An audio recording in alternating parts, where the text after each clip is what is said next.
Yeah, waiting. The live. Cool. So it dropped from 3 immediately to 1. Everyone was like, fuck it, Like, him again. yeah, waiting, and then I come online and like, oh shit, what's Might going have been your mum. on? One of them will be. Are you live now? I'm now live, yeah. I just need to find some reference to the eyebrows. There you go. Thanks. Have a young child Easter. Bit odd, but okay. Oh, he's got his brow game is strong. Not gonna lie. Though I must be looking at a photo of him whenever he was really young.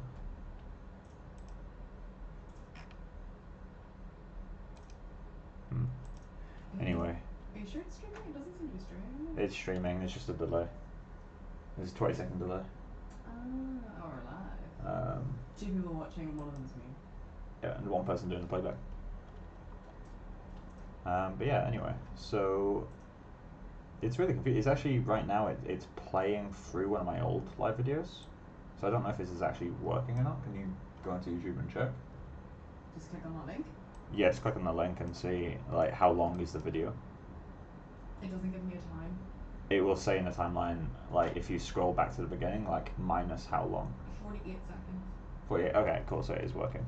So on my screen it says out of 1 hour 11. So that's the length of the second stream. Oh, if anybody's here, let us know if this is working. Yeah, if anyone's got any issues, let me know. But yeah, so anyway, let's get back to grooming. So at the end of the last session, this is kind of where we left off. We had kind of a basic groom setup for the head, and we assigned a Martian shader. I walked briefly over how hair shading tends to work in most renderers. Obviously, primarily RenderMan because that's my main. But it's pretty much the same in everything else except for like really old tools. But yeah, so this is kind of where we're at. We've still got a lot of glitches with the short hair. I can't add a cutoff or a cut without anything breaking, which is a bit frustrating. And we've got quite a lot of notes to work through on the head. But I'm going to start with the eyebrows, just to get something there and do some peach fuzz and then slowly work back through everything. But in terms of like notes and that sort of thing, really what I'm looking at and the thing that's throwing me off the most is how kind of flat this front section feels is one of them. It feels really quite boring to look at. There's the silhouette, which on the sculpt had more of a bell shape to it. So like, this kind of just has one smooth curve that goes all the way around to about here. But the sculpt had kind of a out, in, back out kind of shape, which made it a bit more interesting. And then for the back, a few troublesome clumps. This is quite flat and boring to look at as well, so you need to kind of go in and break up that. But I've got a feeling that that issue is linked to the smoothness of the roots, so I just need to add more noise back into the roots of the hairs. Maybe increase the noise scale completely and then kind of ramp it down so it's really strong at the roots and not strong at tips, so we keep the same general look. But yeah, I'm gonna start with the eyebrows anyway. So let's get back into Maya. If anyone has any questions on, because I don't really know who's viewing. Currently we've got 4 people playing back and 2 people viewing. What, sorry? I'm not anymore. So. Thanks for the information. But yeah, so we've got 2 people viewing at the moment, 4 people playing back. So if anyone has any questions, just let me know.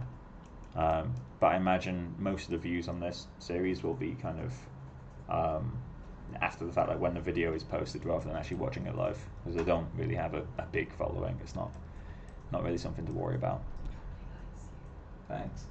But yeah, so I'm going to create channel box, show the scalps, and hide the render geo.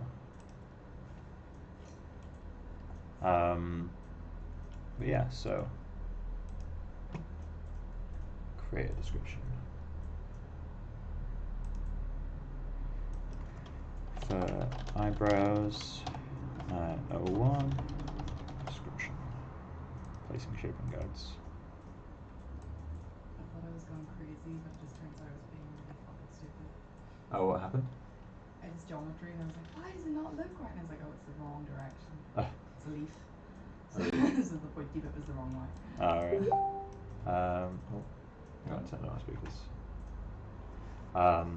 Right, cool. So obviously topology is a Z remesh. For production, you're gonna definitely. I mean, for some productions, you wouldn't use sculpt geometries. You just make a UV set to do your maps. But for the sake of simplicity and the fact that I don't want to retopo everything manually, I've just got some Z remesh sculpts. So I do have some funkiness here. So we won't be able to do our usual stuff. But for now, I'm going to assign a new material on this. I'm going to assign a new Lambert. And I've got a texture I want to plug into this. The reason I'm assigning a Lambert is because the paint tool doesn't work on other materials. So I want to make sure, this is Dragon Boy ZBrush exports, head, hair, and then we got eyebrow extract. There we go. This is the ZBrush texture that I got exported from the sculpt on its own UV just for the scalp, so it's a bit more high res. All the UVs are separate by those things, which isn't ideal, but it shouldn't have too much of an issue. Let's check that though. Right, they're all separate UV shells, so we're going to have some issues with that. Oh, that might be why this is having troubles. UV shell. No, that's one UV shell. Alright, weird. But yeah, so let's close that. So I've got my action, got eyebrows, so let's just add a guide. There's a few ways to do eyebrows. Just to quickly check if everything's working, I'm just going to throw some guides on there and preview. 1000. Let's set the width as well. So CVs on eyebrows tend to be pretty low. Taper tends to be a bit less than normal hair as well. Obviously it all depends on your reference, and right now I'm not using any specific ref. Only primitives in view. I want that off. That's the one I'm looking for. And tube shade. And let's get a good preview material assigned.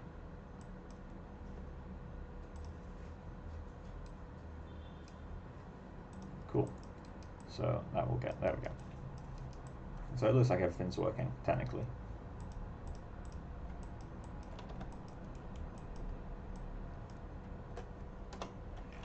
So what I like to do when I'm doing eyebrows is I like to duplicate like a version of the mesh, just so I don't have to worry about any history. Sculpt, eyebrow, temp.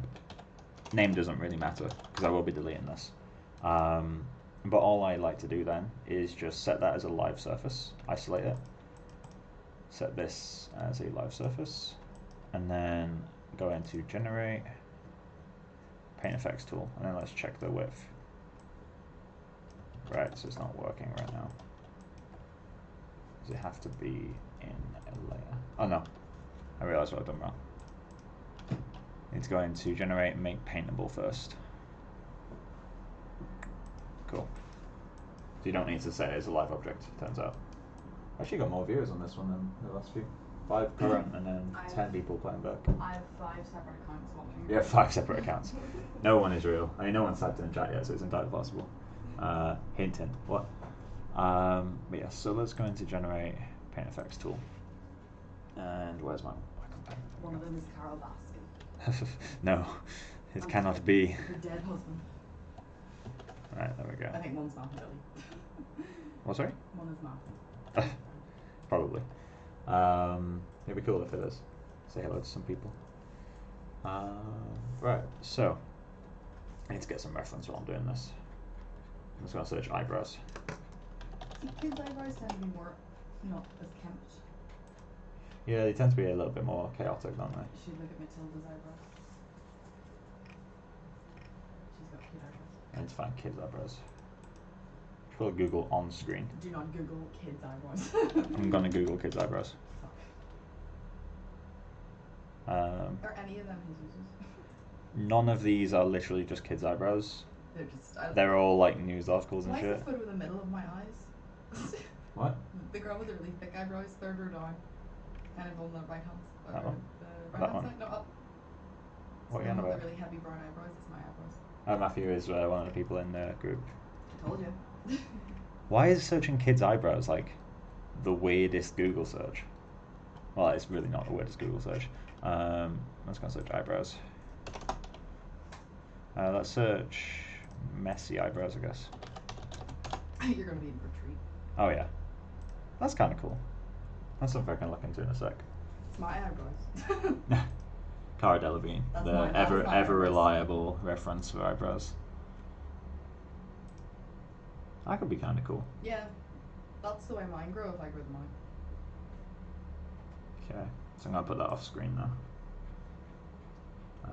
Let's drag that into view image. Where are you? I don't want to open the link in a new tab, I just want to see the image. There we go. So I'll use that really as reference for, I'll use that primarily as reference, not for the direction, but more just for the hair quality and like how the noises are. Obviously, as you can see, I've got some basic textures kind of set up. They don't really tell me much about the hair, like, yeah, they don't really tell me much of anything other than the volume that I want the final groom to take up, and also the fact that I wanted, at least when I was sculpting, I wanted this kind of effect here.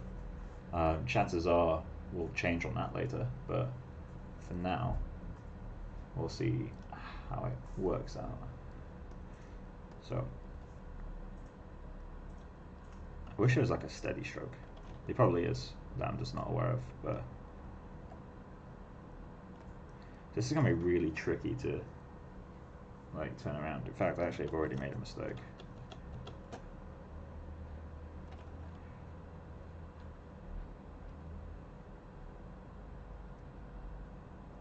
This is like a really unusual eyebrow pattern. This is already like this, isn't it? Yeah, it's like super flicked out. Would you want to look at mine? What? No, I'm not talking about the expression at all. I'm saying literally the design that I wanted them super flicked out.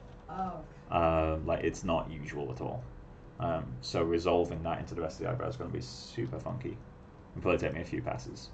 But if we do something like not that, the length's also going to change really abruptly. So I might have to.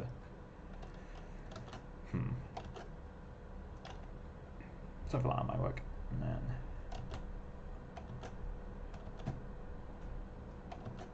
come on. How many times will I have to redo the stroke? Let's place bets. There we go. 4.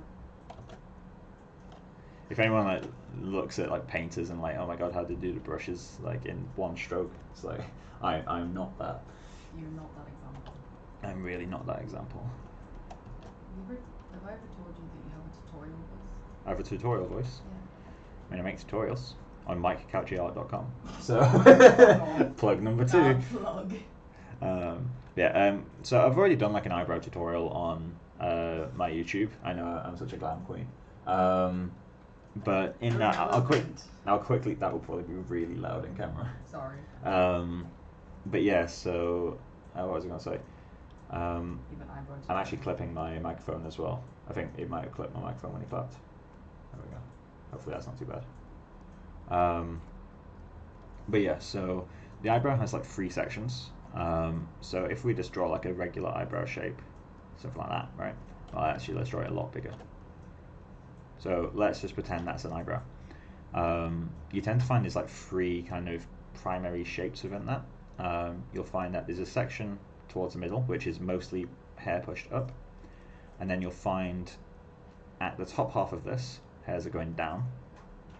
And at the bottom half, hairs are going up. So what that results in is you end up with like a little line where the hairs meet in the middle. And that tends to follow a line like that.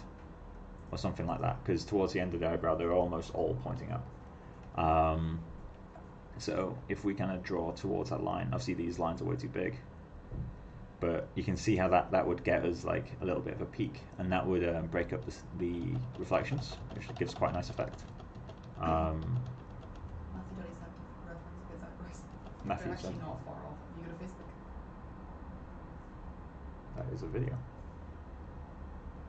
Oh, yeah, your eyebrows are actually pretty much perfect.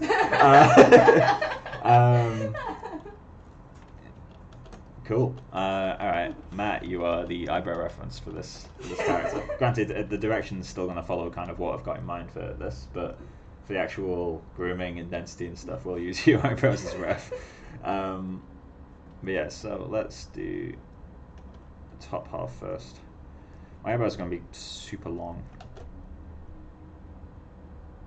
Something like that. And bottom half, need to find a nice... So I'm not worried too much about getting perfect length matching between the two sides. Because I can always fix that once it's guides. I'm just trying to figure out the general length and direction of my house. When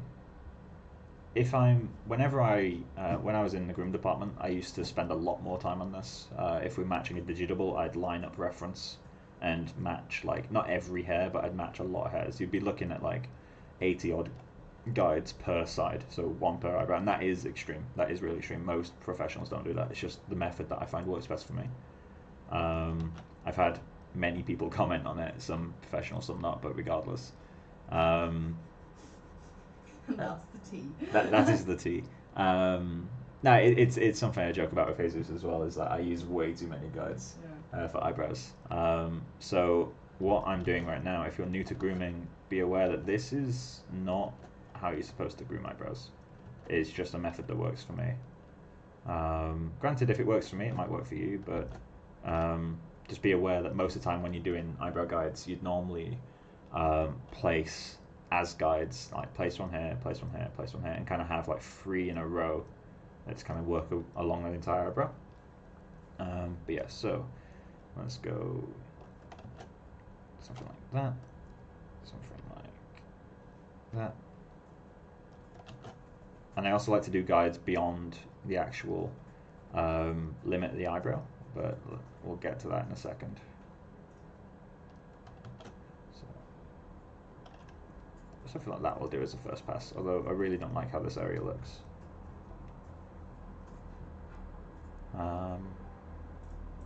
Need a guide in this area too. Let's just do something like that.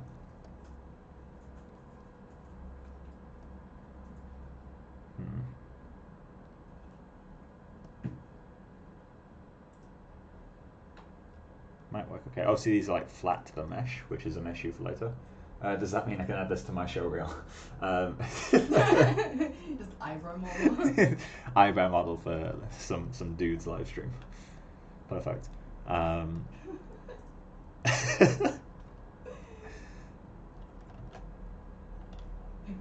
do that.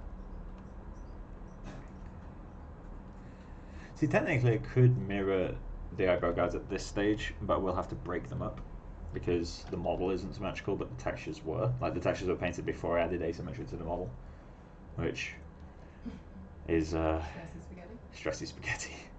It's gonna mean I have to do each side independently. I could do one side and a mirror it over and just kind of bend things to fit. However, that's normally I like bodges, but not on eyebrows. Would you say that you have some regretty spaghetti? The best kind of spaghetti. That's not gonna look good. Let's do that.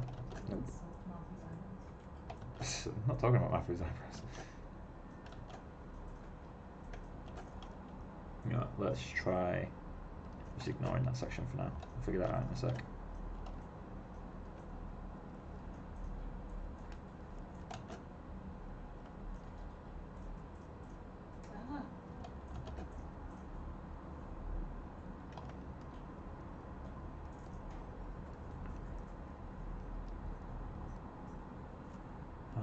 Right, so let's figure out how it's not going to work. The other side worked like first time, and this side isn't.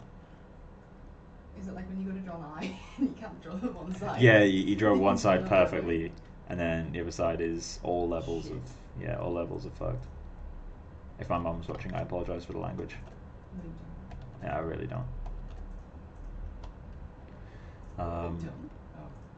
What are you on about? clicking on the wrong asset, trying to resize it. I was like, what? Oh, maybe that's the key. Pivot around the bottom. Just not worry about the middle bit. No, maybe I'll let XGen figure out that side. Or I'll just copy that middle bit.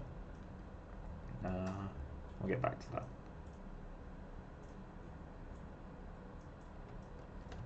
Too short.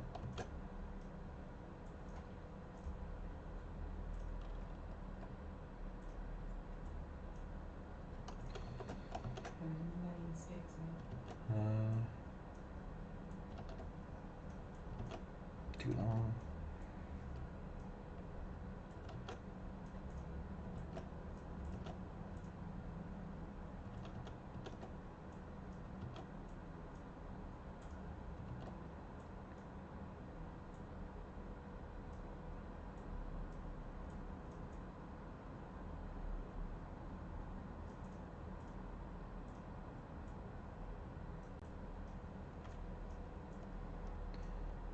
This side went decidedly worse.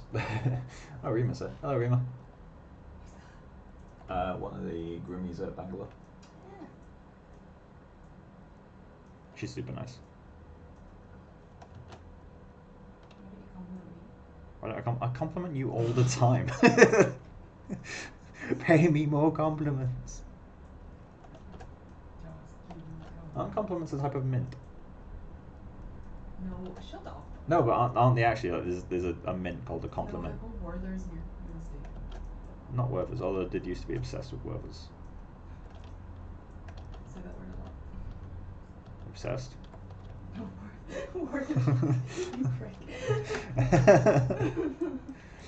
Right, let's convert these. So I'm just going to leave the paint effects at this stage.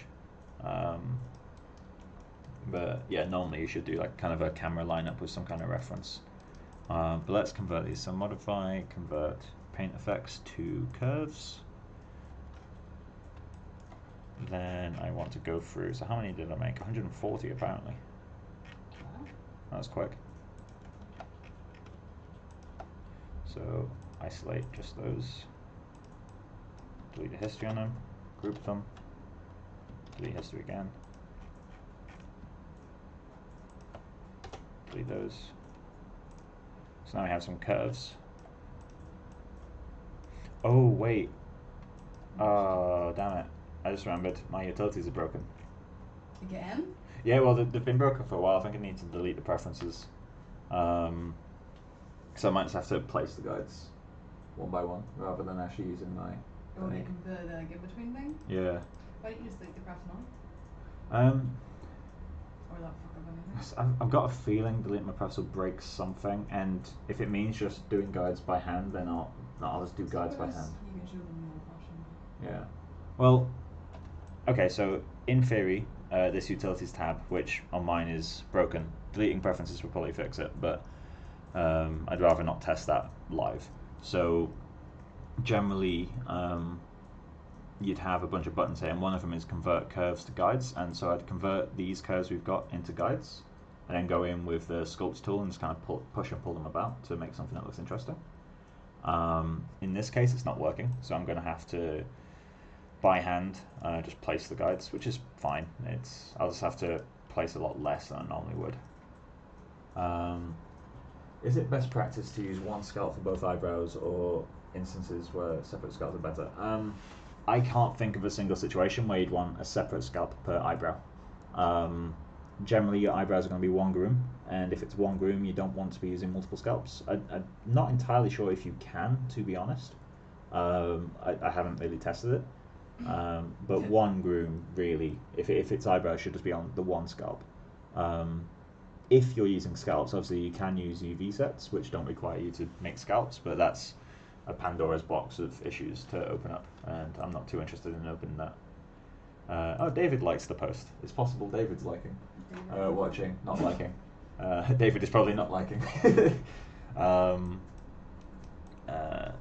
Yeah, alright, so we're just going to have to place the guides by hand. That's fine.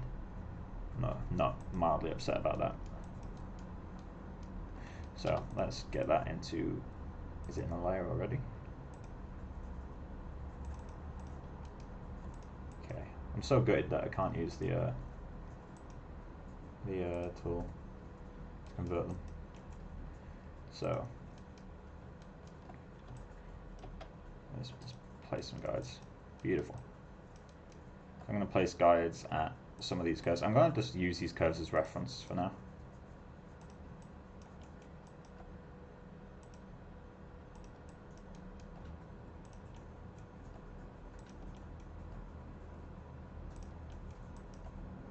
The reason I'm placing a bunch at the same time is just because I'm going to be hand sculpting them anyway, and unless I want to set the size each time, I may as well just place them all and set the size on bulk.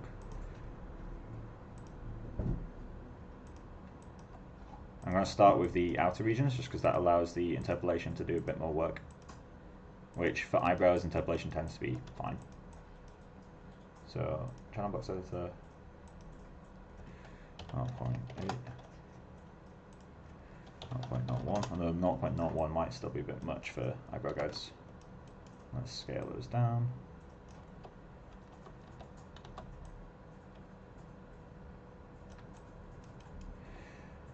Let's go 0.005 or 0.25 actually. Keep his eyebrows like that. What's right? Keep his eyebrows like spikes. It's just, yeah, and I could do. I'd rather not though. Right, so guide brushing. Oh, these are still way too long.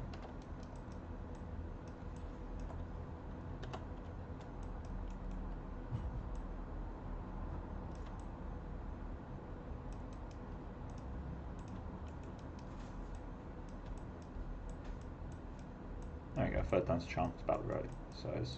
Maybe a little bit too short now, but we'll get to that. Let's use the Wacom.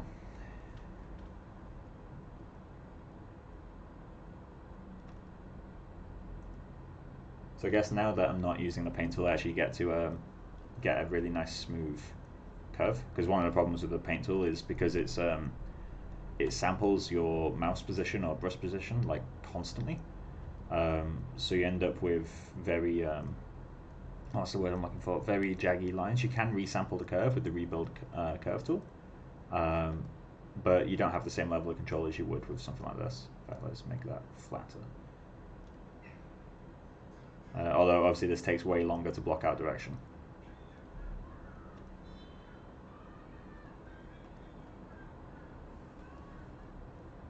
So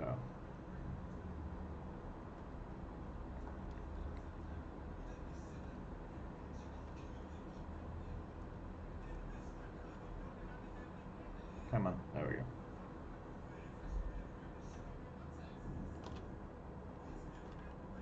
Scale all of them.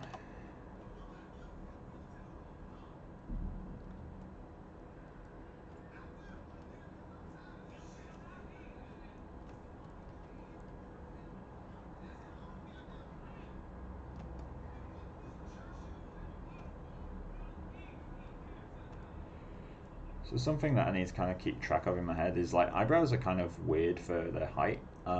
Generally speaking, you find they have like kind of a pyramid shape. If you've got the two, wait, let me think about this. So I was mentioning before I have the two directions. So you have the ones at the bottom that go up and the ones at the top that go down. Generally, obviously that's not always the case, and beauty trends tend to have people brushing them in all sorts of directions now, mainly up. But something to be aware of with the height is because they're being pushed towards each other, they tend to kind of push out. So the outside of the eyebrows tends to be quite flat, and the middle tends to have a peak. So if I was to kind of draw the eyebrow kind of from a side view with the grease pencil, you'd get something like this, where they kind of like push into each other, and that's like, you know, taller point. It's not going to brush on the background annoyingly, but hopefully you kind of got the point of that. So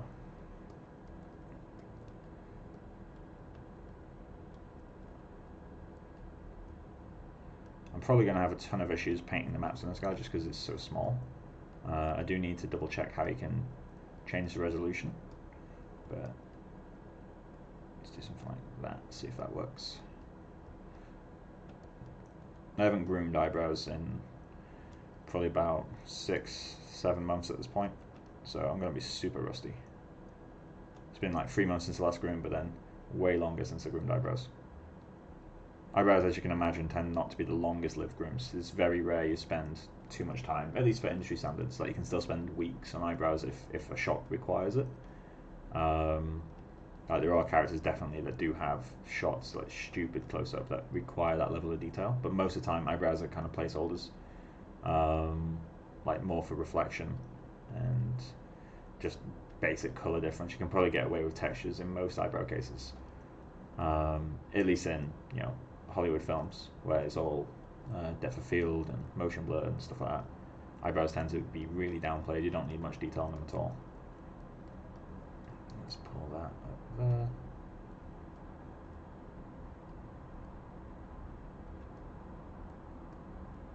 So I don't know how long I'm going to stream for today. It'll probably be about 2 hours, 2.5 hours. It depends on really how well it goes and how many people get involved. Definitely not going to stream as long as I did yesterday, because yesterday was 4 hours I think in total, and that would take me to 10 o'clock, and I do want to do other things in my evening. But doing this is a bit of fun, so let's copy that guide.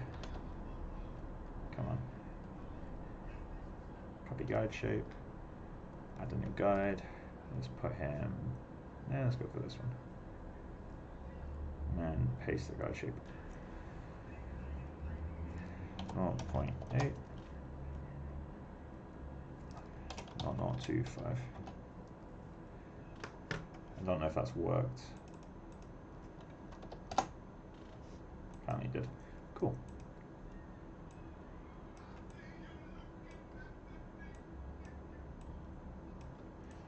While I'm doing this, does anyone have any questions at all, or is everyone just kind of... I imagine this is background for the majority of people, but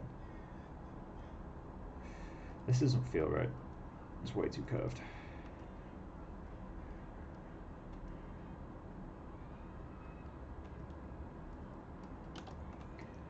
In theory, we can check out the grooms looking at this point.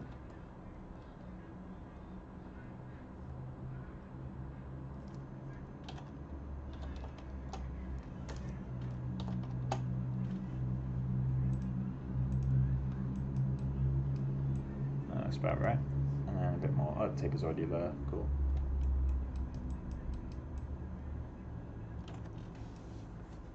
So I guess something I could do is, for now, duplicate the guides over, and then I'll just move them as need be. Which means I guess it's better to mirror once I've got some better guides. So let's paint a quick map. Density set to 1000, which is way too low, but we'll get to that. So let's create a map. For eyebrows, 01, mask. Set this a bit higher, say 50, and set to black. And I hope this works, but I don't know if it will. No, I need to set this to where is it? Assign Lambert 1 to this. Is there 2 meshes on that for a second? Or is that just a glitch?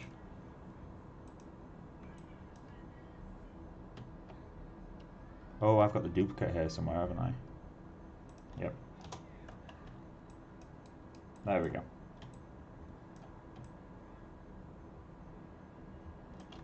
So this makes it a bit more difficult. In which case, can I see here? No, I can't. Right. Just have to do a few passes. Solid brush. Set to white for now. I'll probably go in and paint. Get rid of the white later. Oh, that's really tripping me actually. I need to get rid of this. And then for now I'm just going to paint within the guides. I can always adjust the exact map later. And I will be changing the densities for sure, because you don't really have one density the whole way around the whole way across the eyebrows. That's just not really how they work. And also, that is not an eyebrow shape. So just definitely gonna have to fiddle about a bit. In fact, No, that's not gonna work. Okay. So let's go back to black.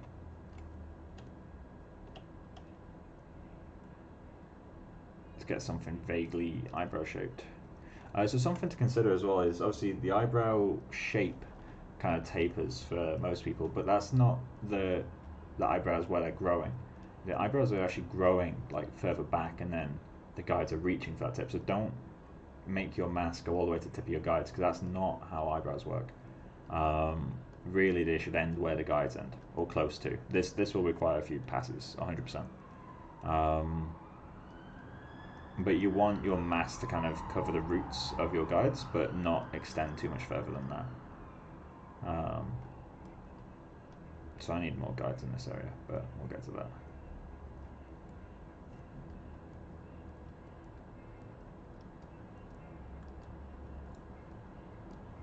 Get something vaguely eyebrow shaped.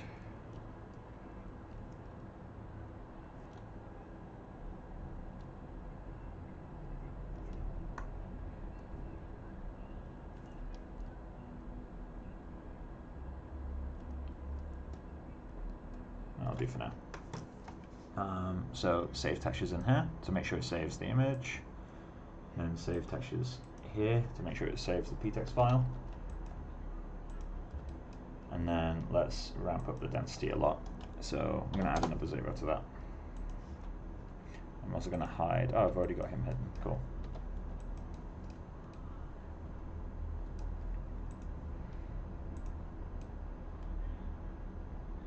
Should have probably named my materials.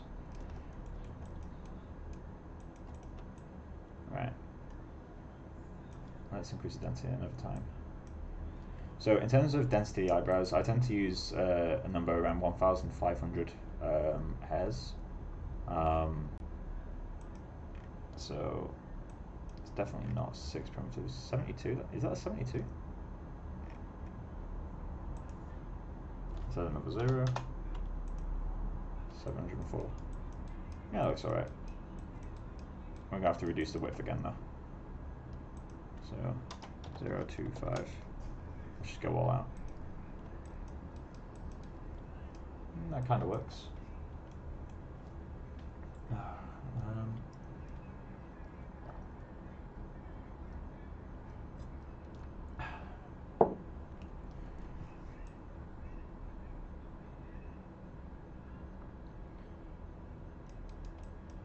Probably show the, oh, that might help a lot actually, if we show the render geo below it.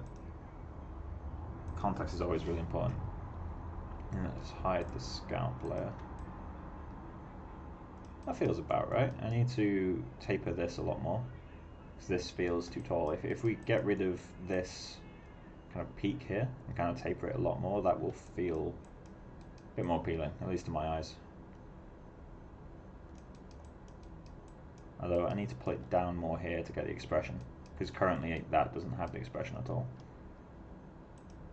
So let's pull down more there. Okay. I'll have to adjust my guides after the fact, I think. Let's just get an appealing shape first, and then I'll mirror it all over. I can't mirror the map because the UVs aren't symmetrical, but for that I can kind of work.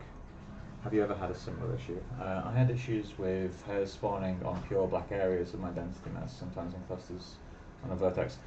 It probably wasn't a pure black map. When you're painting, okay, so let me just quickly do something. So I'm going to paint white with this brush alpha here, right? So that looks white, we'll agree on that. In fact, actually, I'll paint white in a solid brush to illustrate the point. Right, so now I'm going to paint black in this brush, and I'm going to go right across the middle. So that looks pretty close to black. Obviously we can tell there's a gradient here, but if I increase this, and let's say 2, we can see how this is the exposure, so everything's super bright now. We can see that actually it wasn't pure black. There are some pixels that are pure black, but if we go back to standard exposure, or gamma, sorry, that one's gamma, it looks like it's all black. So when you're painting maps and you want to paint out hairs, make sure you're using the solid alpha, because that, if I set this back to 3, you can see how it's a lot more effective. Although, I'm not sure if it's glitching, but that should be gone, really. Or maybe 3 just really is too much. Not 20.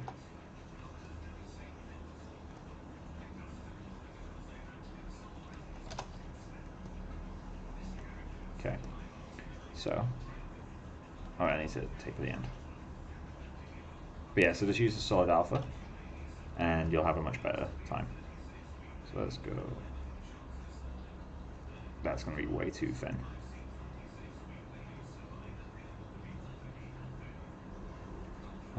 Back to white.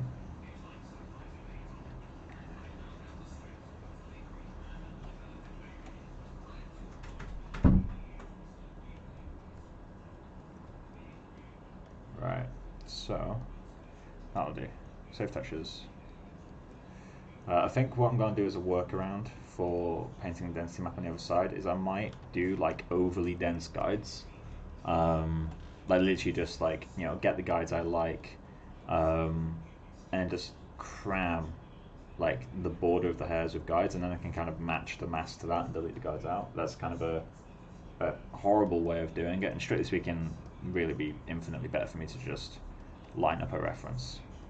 Yeah. So yeah, so in one thing to mention, so I was saying earlier how I like to use a lot of guides, like really a lot, and this kind of proves the point, like the other side, which is you really don't need many guides. Like we've got a general, this isn't good by any means, but it gets the general flow we might want. I definitely need to add some guides in the middle to kind of pull it out because it looks really flat. But you get a general eyebrow shape with very few guides. I mean, we've got 1, 2, 3, 4, 5, 6, 7, 8, 9, 10, 10 guides for an eyebrow, and you can probably get less. If I remove these, it'd probably still be fine. If I remove these, it'd probably still be fine. So, you know, it's quicker to use less guides, but for me, like coming from a VFX background, I like to use a lot more guides. I like to, you know, match hairs exactly, because at least in the VFX world, generally speaking, if we were matching eyebrows, that method tends to not be right every time, but it tends to get less notes in the long run. It takes longer to do, but you don't have to redo it several times. At least as often, obviously, you still get notes. VFX is always going to be the same. But let's see. I think these hairs are maybe a tad too thin. Let's go 3.5. Did that update? Twice as thick. There we go. We'll see how that looks in shader, but for now I need more guides. Let's add a guide there. So this is, I was saying the other day how you have to really take a lot of care about your interpolation. So when I change the width of this to be 0.0025 and 0.008, you can see how it's linearly going from this hair. So the tip of this, if we draw a straight line, the tip of this to the tip of that is going to give us pretty much a tip of this. It might have a slight up curve, but not much. Because it's literally just doing a linear blend, which means this hair is probably a little bit shorter than this one, because this one's slanting the other way. So it's always important to kind of scale your guides a little bit. You kind of get a feel for it over time as to how much you should scale them, but it's something to be aware of, because it never does a good job, really. At least in these sorts of scenarios where hair is completely changing direction. Interpolation isn't really meant to tackle that for you. Whereas a complete change of direction, you should, as an artist, be taking control of that yourself. If you're not, you're going to have a lot of problems. But Extrin's interpolation is one of the best out there, really. It's got the issue of not checking length, or at least it appears to not check length. I did not mean to press that. What even is that button? It's not showing. But yeah, so it is something to keep in mind, is check your length for your guides. add some more guides here. So let's go with you. Let's go with you. Let's start getting some in the middle as well. I'll put one there. Put one there. And put one there. And put one there. So.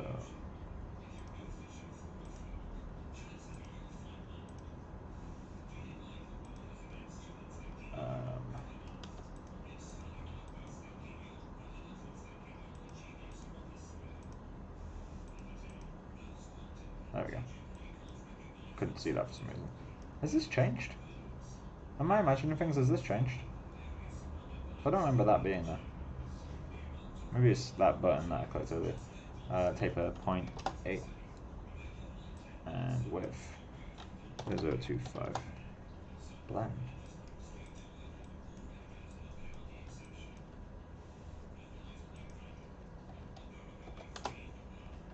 What is this doing?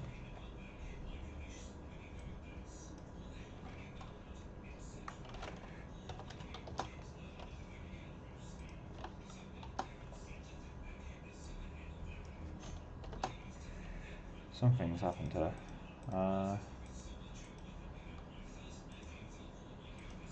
See if it works this way. That's super weird.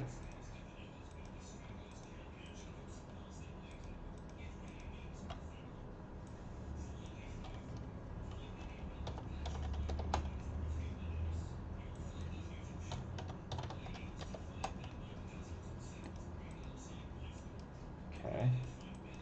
Let's do the classic. Let's save a version. Then reopen Maya.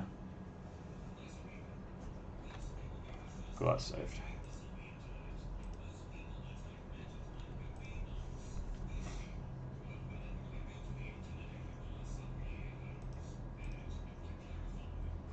I'm just going to, the screen's going to go black for a sec here. I'm just open Task Manager. So, there we go, it's closed.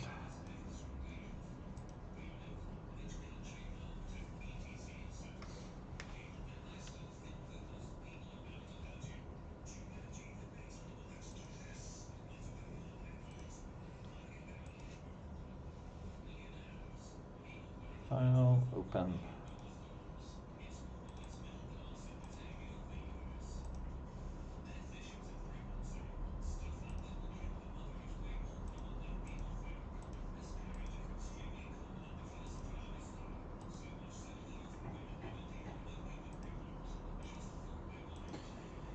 Right, is it still funky? It is. What did I press?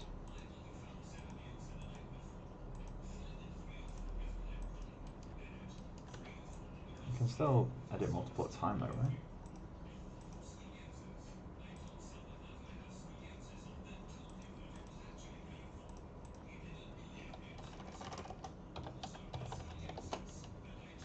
At least that's working this time.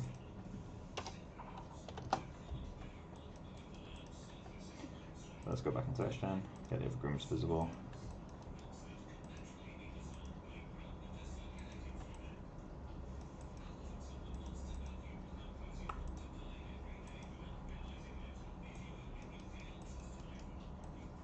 Alright, so that works.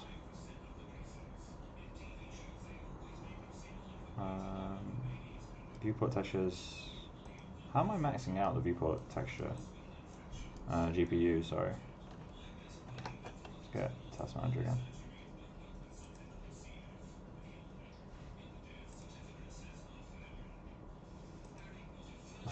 This is a. Oh no. Yeah, let's get the render geo visible. And hide the sculpt geo. Performance is absolutely tanked. Let's turn this.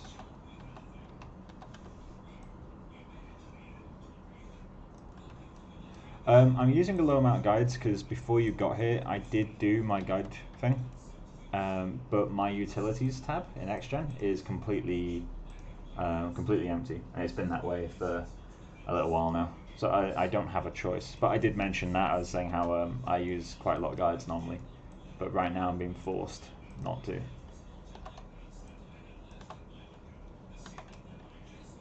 So let's just drag that over there. He's lethal. Looking awesome. He's going alright. It's doing a bit better than I expected it to, that's for sure. But I've not really been doing much character art in a while, so my confidence is like completely shot. A lot of improvements to make though. But in terms of current renders, this is last night's, well technically it's today before the stream I re-rendered. So it's not too, I'd say like most of this is like 60% there, but we've got a lot of like troublesome, like this is super weird to look at. This groom's giving me all kinds of hell. The cut modifier just deletes most of the hair. I'll show you when I get back to that, and obviously I need to do a lot of work on the roots and increase the Pt.4 density, but like the hair quality at the moment isn't really there, but general guide work is starting to take shape. But yeah, it'll get there. I'm not too precious of this character. If it works, it works. If it doesn't, it doesn't.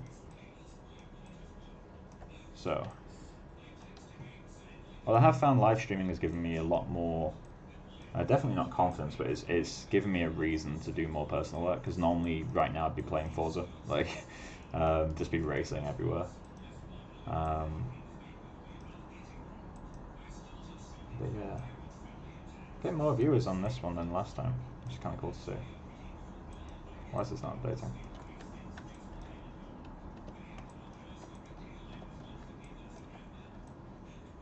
Something's really wrong with my Maya right now, and I don't know what.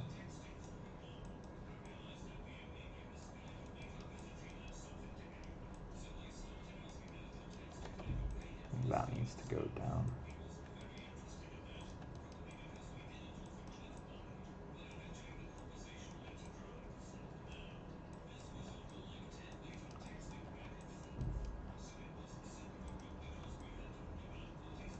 That's a bit.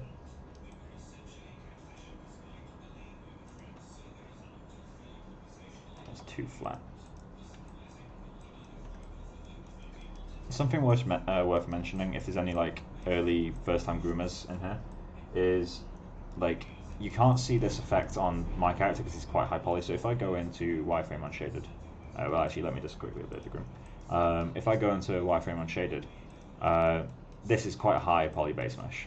For film, this wouldn't be too far out the park for hero characters. Obviously, like I've got no eyelids, so the topology isn't good. It's literally a Z remesher, which, FYI, if you're new to character art and you're doing this for university, Z remesher is not yet a valid, at least in my opinion, it's not yet a valid production level thing. So if there's other students saying, oh, Z remesher is great and auto UV are great, it's like for little personal projects that aren't going to be in pipeline, yeah, they're pretty decent. Like I auto UV'd my character and retopoed him automatically. But that's not a replacement for manual retopo and proper UVs. It's really not. But anyway, back to the original point. So this is quite a high poly mesh. So when I smooth this mesh, not much happens because it's quite high poly already. But XGen works on a smooth version of the mesh. So if your mesh is super low poly, you'll find that your hairs kind of sink into the head quite a lot, and that's because they're on a smooth version. So if I was to create a groom on, let's say, a cube, took me long enough, and I press 2. So 2 is saying, okay, this is your mesh and this is your smooth preview. So with 6 polygons, it's literally just, you know, they're completely different shapes. If I had a groom on this cube, they'd be vanished. If I smooth this once, there's still a difference, but it's a much closer difference. Then if I smooth that again, go to 2 iterations, the difference is less.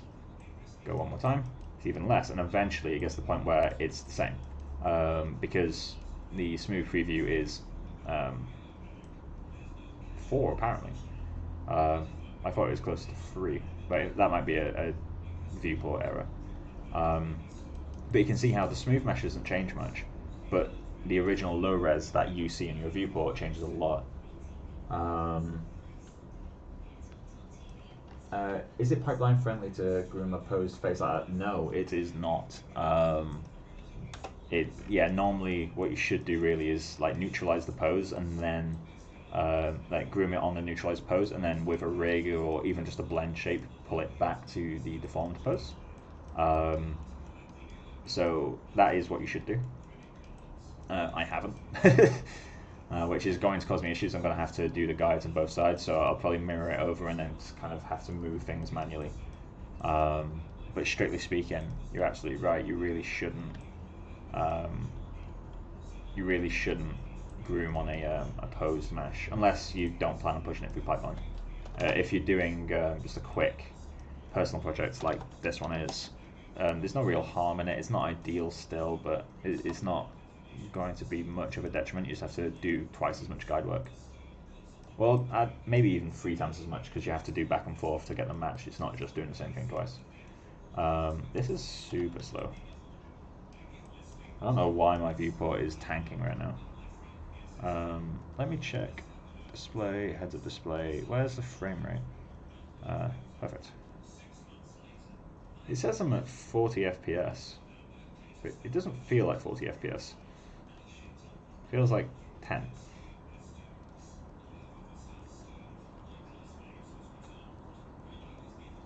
So these guys are actually kind of triggering me right now. Am I rendering? Is this a live render? No, it's not. Live streaming shouldn't have that big of an effect. But yeah, so anyway, let's get back into this. So that is going to give me issues. Let's pull that up.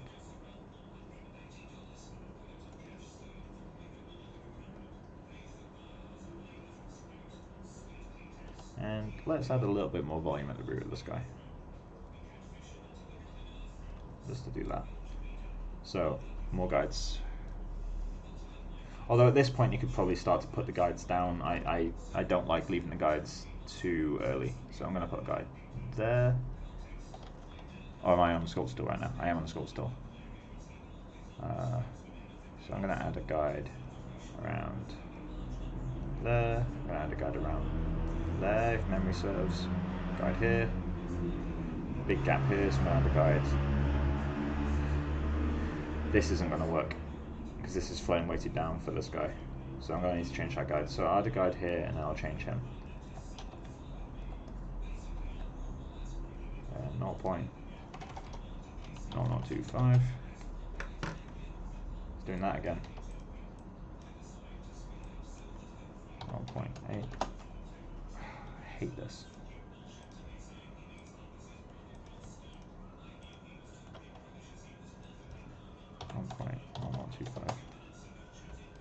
Why is this happening?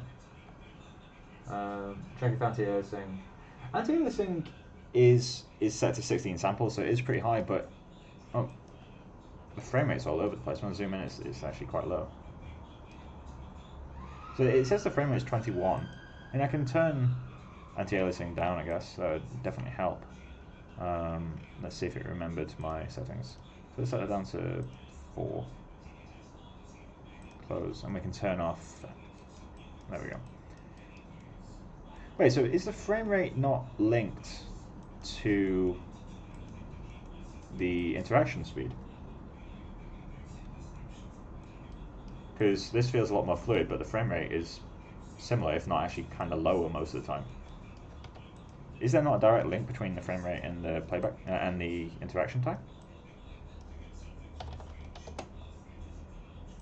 It feels like there isn't. In which case, cheers for the information. Come on, let's see. Let me do both at the same time, please. Why is that not working? If anyone in chat knows why my channel box editor is only editing one guide at a time, let me know, because this is tedious.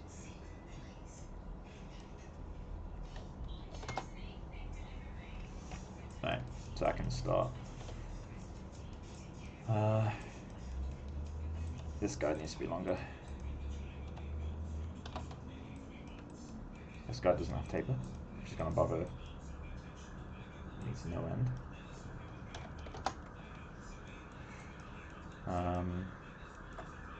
You can be a tiny, no, you can be a tiny bit longer. I think the guide length and the rest of them is pretty decent. So let's go in. This guy is too short actually. So I'm going to now start adding some, just because I want him to feel a bit funky, I'm going to start adding like little kind of mini flows within this. So I want to have kind of an eyebrow within an eyebrow, just out of curiosity, see how it looks. That isn't really what I've ever seen in reference. That's strange, but maybe the frame rate represent timeline playback speed on real time. Yeah, maybe. Super odd. So let's get him. And I'm going to curl him up at its hip. And then lift him to the root.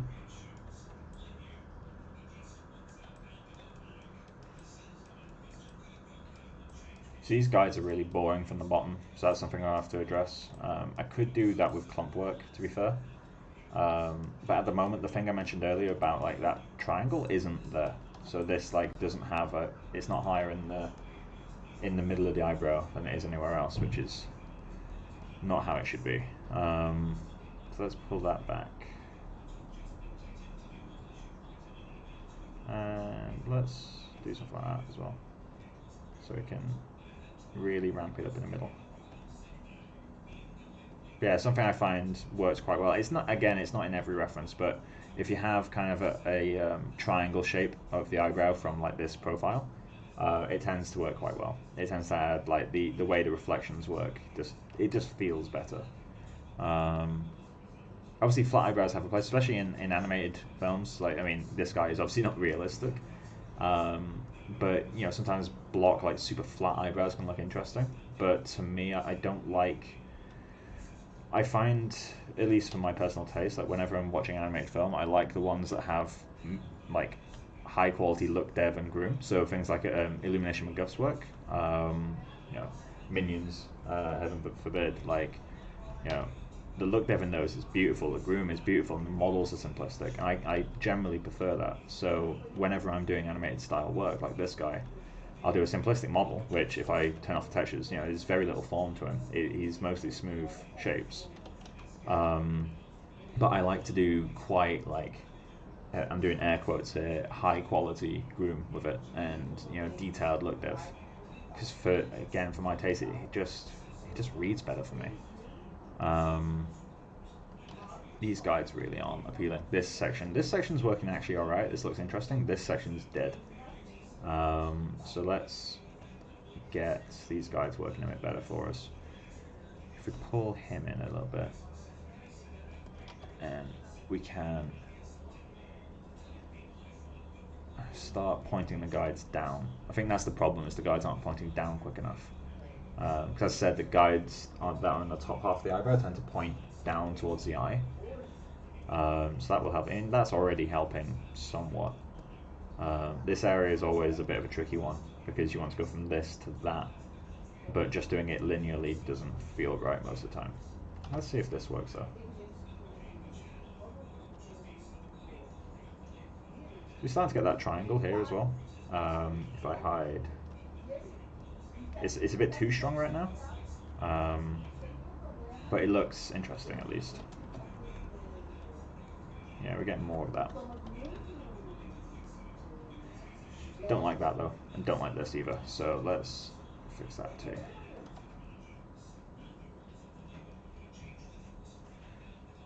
Got you, so I'm just going to flatten this one to the head, so we get less of a gap. I'm going to do the same to him as well.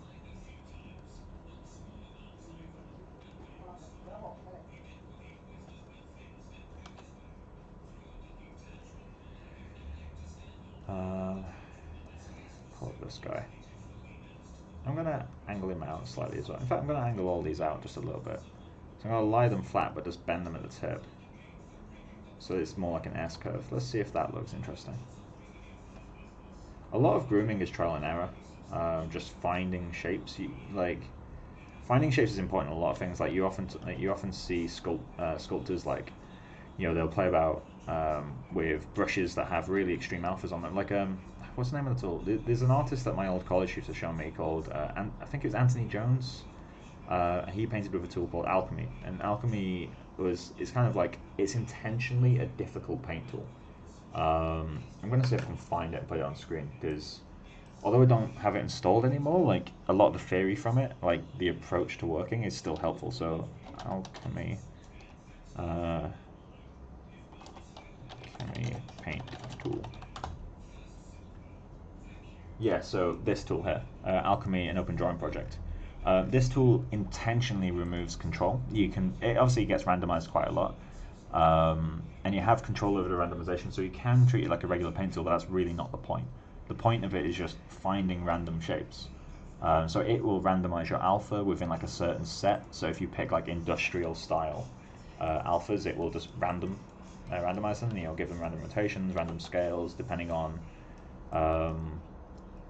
pen pressure. One of the cool things with it is it can even work based on sound. So if you have a microphone connected, you can listen to like heavy metal music or dubstep, and it will pick an alpha based on the frequencies or the volume. I can't remember which one it uses, but that means like it kind of ebbs and flows the way the music does, which is really, really cool. But getting back to the original point, like the whole point of that tool is to find shapes. Like you don't go in it with a goal other than I want to make a creature that feels mechanical, so you go in with mechanical shapes. It's an incredibly helpful mindset of like, don't be scared of not knowing what you want, because most of the time no one does. Oh, this is the regular thing, we got it back. Alright, cool. So 0.8. So yeah, just don't be scared of like fucking about and finding whatever shapes you can, because that's what most of us spend time doing. Like most grooms that come out really well from like concept-based characters, because you do get those in industry. It's not just animation. Like you do get painted concepts in film sometimes. Rare, but you do get them. But the kind of point of that is like most of the times that they work out successfully, it's almost by accident. Like something will break and it reveals a shape that looks really cool. So then we end up keeping the shape, and then that kind of feeds into the rest of the design. And I think entire grooms entire designs can come about through modifiers breaking. So it really is just about like stumbling into cool designs sometimes, which sometimes you don't have time for that. You have to go in and really just nail it first time. I've forgotten which size I'm using. 0.01. Oh no, it's 0.25. There we go. Yeah, so if you're a student and you've got the mentality of, oh, I'll get into industry and then everything will be great, that everyone will know exactly what they're doing and we'll have like a clear goal with everything. No, it's a pipe dream. It's a pipe dream that I shared. I had the same exact thing in my head. I was like, oh, I'll get to this big studio and everything will work. Like the modelers will get everything right first time, and that's not how it works. There's incredible skill, but that doesn't mean mistakes and happy accidents aren't made all the time. I've been rambling for a bit now, but I hope you get the general point. Next gen. I think this is working well enough. I need to do some paint work to get these maps working still, because I don't like this. I don't know how much of that is resolution based and how much of it is... Oh, let me check the inside. The inside is good. Oh yeah, check the inside of your models when you're painting, just to see, when you're grooming, just to see if you've got hairs going through. Strays are fine. Like, you're going to have strays, and that's kind of unavoidable. But you don't want like guides that are pulling through. Oh, you don't want like sections of hair without any modifiers to be pulling through as well. Like it's just not going to work if that's the case. I'm going to try to figure out if I can get this to work. So I'm going to increase this. Jesus, if you're still in the chat, why is this not working? Like, this is supposed to be the Pt.4 resolution, right? Do I have to resave? Oh wait, I probably do. No, apparently not. How do I get this to recalculate it at higher resolution, because I've got the same issue up here where it's super low res, but I've changed that number quite a lot. Jesus, if you're not still in the chat, then I'm talking to no one right now, and I'll have to figure it out for myself. These guides aren't working, or guides here aren't working. So something that's good to look for while you're in this stage where you don't have, modifiers, it's good to look for intersections. So we got some intersections here that you can see. This hair is going below this guide, and they're kind of pulling up through. It's really hard to see. You can just about see like the black tips here. See how they're kind of pulling through the rest of the hairs? So that means I needed this guide lower. So I'm just going to copy him, paste the guide directly below. Then I'm going to paste that guide, fix the taper 8 and 0025. Cool, and then I'll just delete this guy because I don't need him anymore. And now when I show the groom again, that won't be there because the guides are actually going to the edge of the groom now, which is insanely important.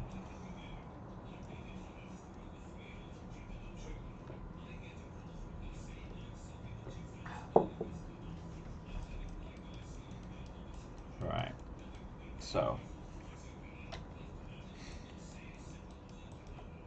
I'm going to artificially boost the density. So numbers above what it currently is like kind of extreme, but I just want to get like a more solid view of it. I'm going to do some super basic modifier work, and I'm going to go through and repaint. I need to add like extra hairs at the edge. Eyebrows are never like a solid end. There's always like a fall off of like thinner hairs.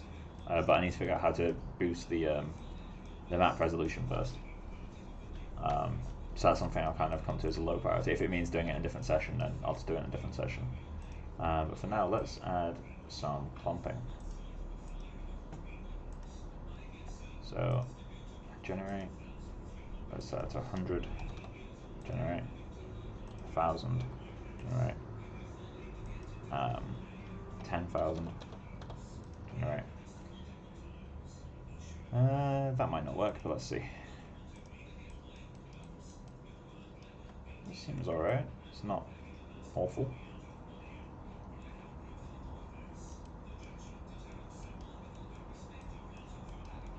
So something I quite like to do is I like to have a percentage of the hairs not clumping. Easiest way for me to do that, because I want to be able to paint a map as well. And you can, with the expression heads, paint a map and multiply it with strays, but generally, you know, this kind of has the same effect. Like setting that to 0 will turn off the clumping. In essence, it's actually not turning off the clumping. I'm pretty sure it's actually just making it so the clumps don't get tighter. Towards the tip. Oh, it might be wrong in that. Let's check.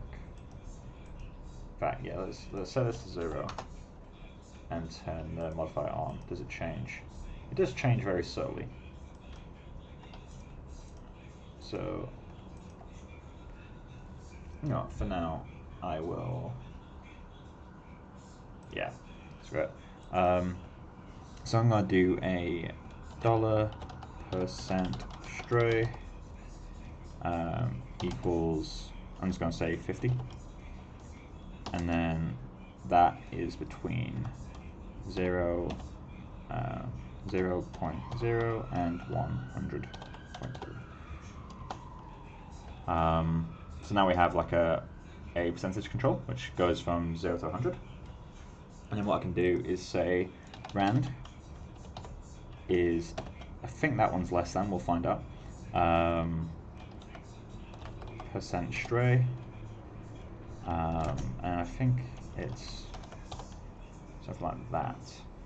Apply. So if I set this to 0,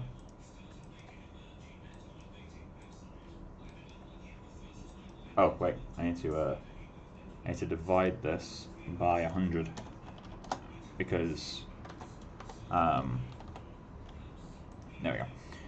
I have to divide this by 100 because rand is going to give us a float between 0 and 1, and obviously this was 0 to 100, So divide it by 100, so now this percentage is, 10% is 0.1 now.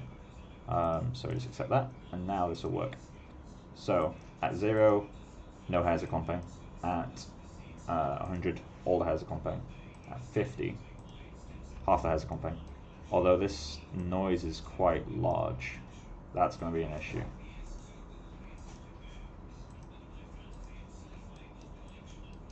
That's going to be an issue. Should really model to real scale.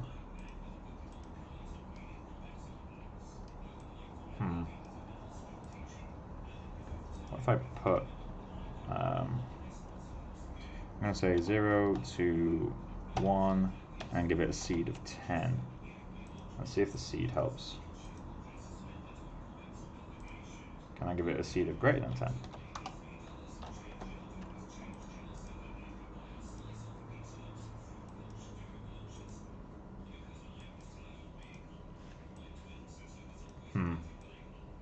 Okay.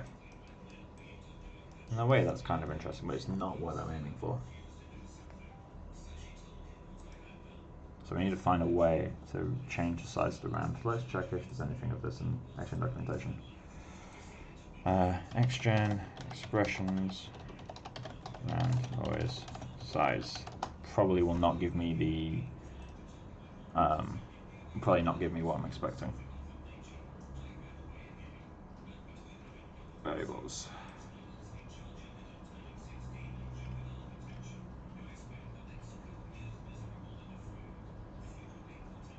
Noise.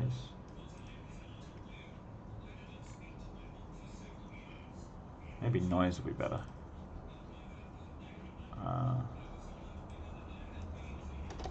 Noise expression.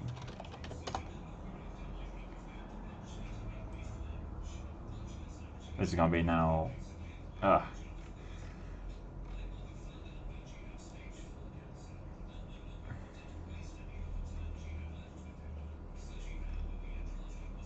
Jesus. Not escaping. Noise. It's not going to be variable, is it?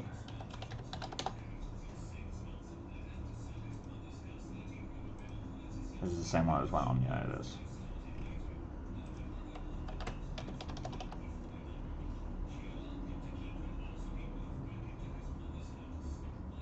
Wait, no, is this what I was looking for?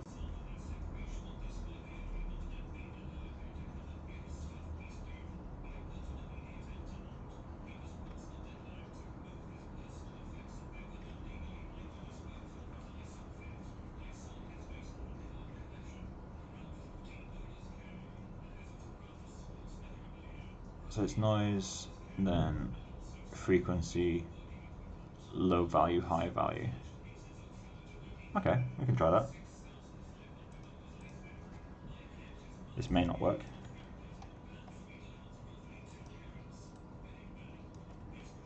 Noise.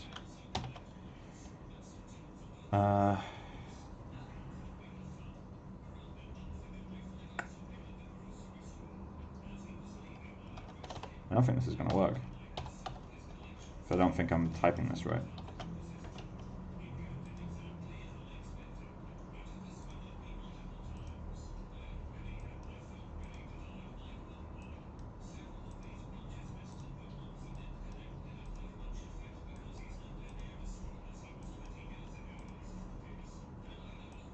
Happening very suddenly right there.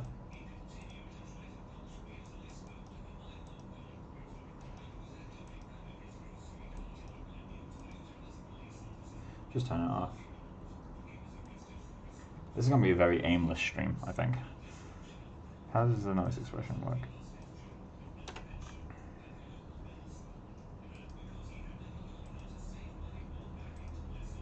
Help.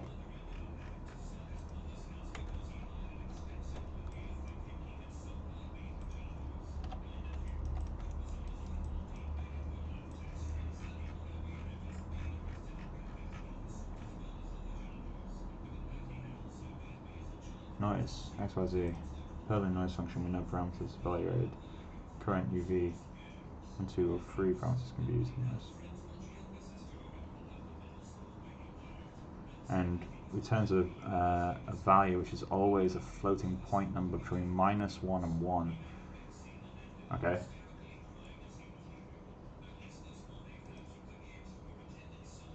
So the input is XYZ. If we just give it one number, so this is the frequency no matter what, and it will return.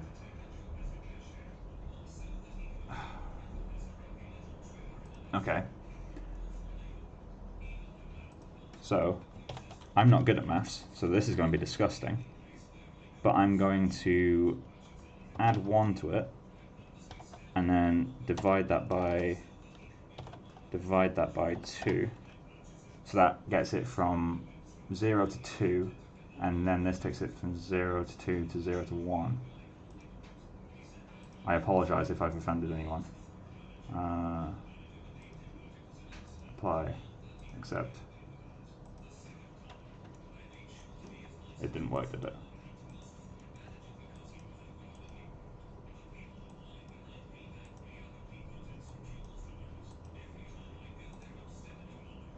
Let's set this to 100. If it is frequency, do I have to put 100, 100, oh, 100.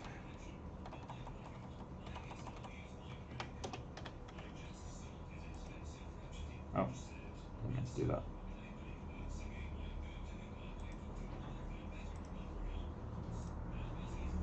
Apply. Why is he suddenly changed to 75?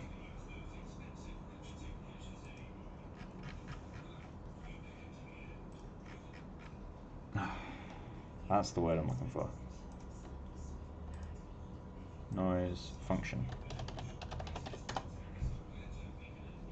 Oh, that is what. Okay.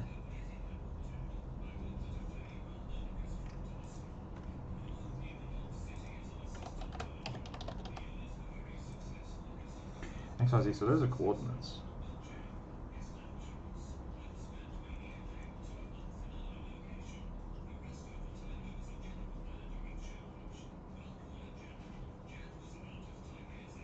But is this XYZ?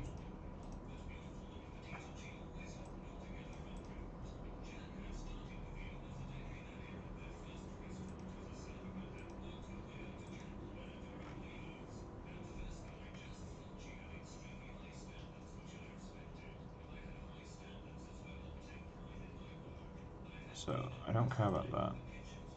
I don't care about that.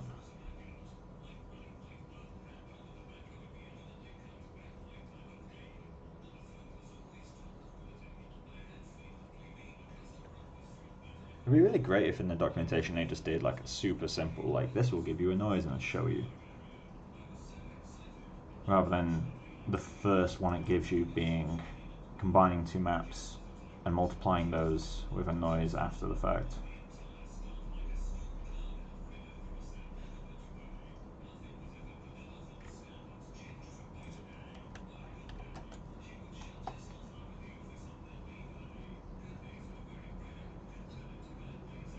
Is that position times frequency? What's $P?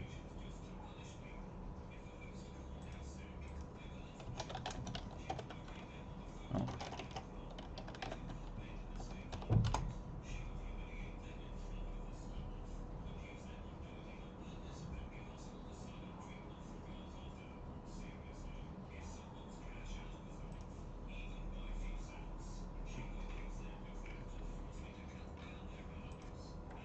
Oh, $P.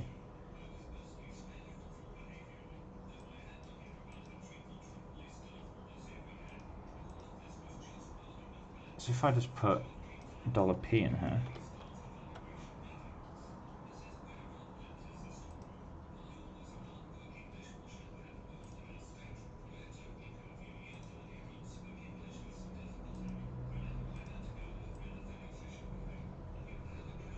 it suddenly switches. Alright, I'm just going to have to switch this to rand. And then apply that. Because this works, but I can't change the size of it as far as I can tell. And that's really frustrating. There has to be a way to do it. Is there just like a minimum calculation size of xgen or something? Xgen rand function.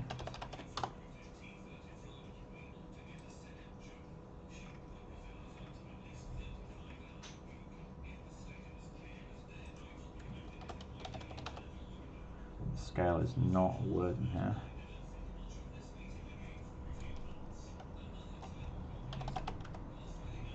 Frequency is not a word.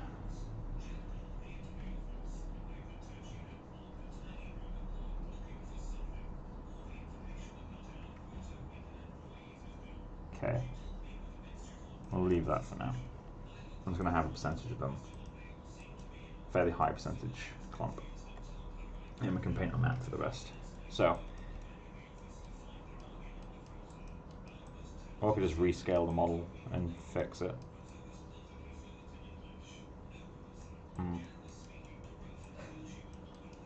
Fuck it. We'll go with this for now. Right, so, clumping 1. Let's add a map for this. Create map. For eyebrows, clump 1.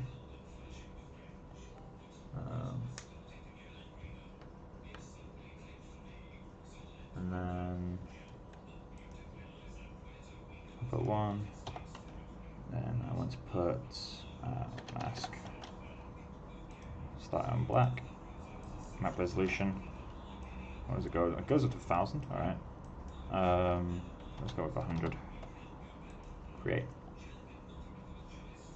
And show the sculpt.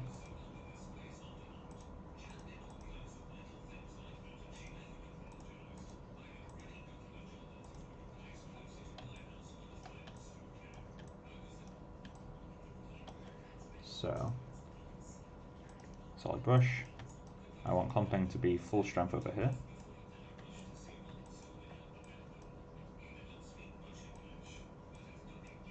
Something is very wrong.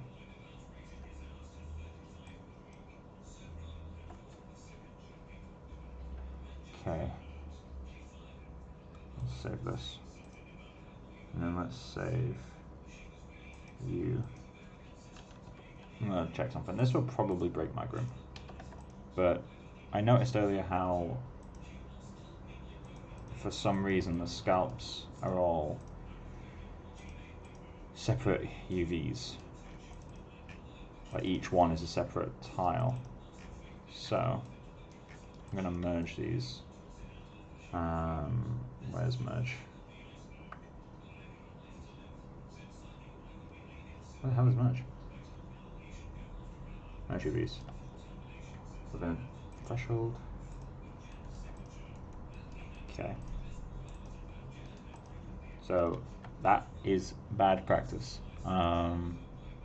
Let's see if we've not broken everything. I'm going to save a version of this scene.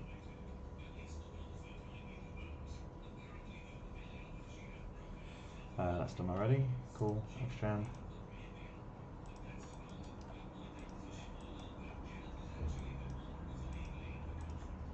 See if that's fixed.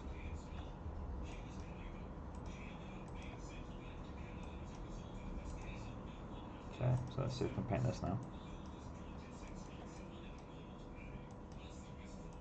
What is going on?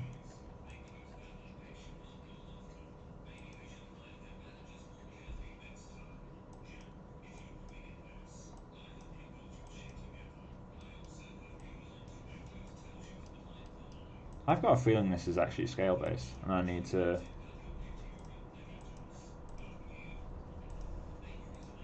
let's do that for now. I've got a feeling this is scale based, and I'm going to need to change the size of my character.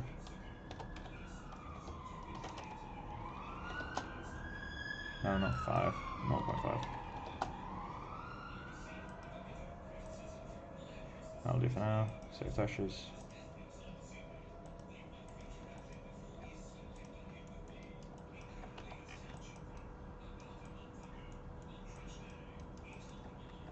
I'm going to generate this to be a bit higher res, so let's say twice as much.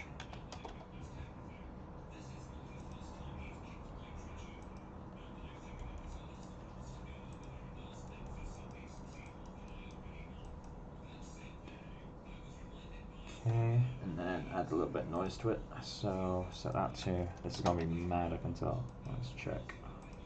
Yep. 0.1. See what 10 times less is like. So 0.1 is still really high. So we're going to do round 0.03, 0.05.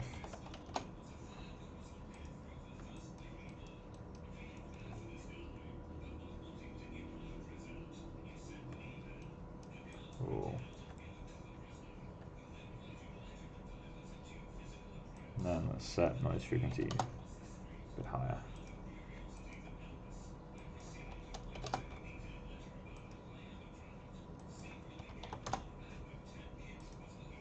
How are you not making any difference? Right. Yeah, scene scale is just screwed.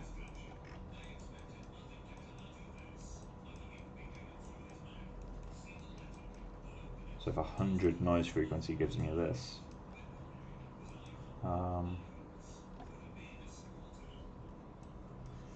let's go with 60.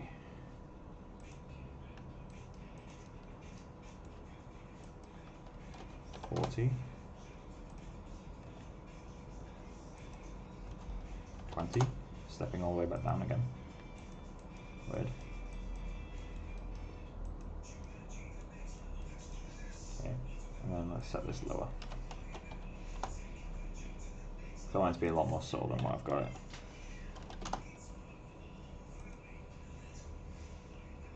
Cool.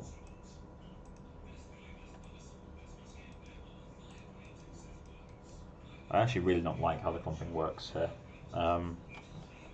Probably gonna have to change the scale of this guy, because this is like really quite strange looking.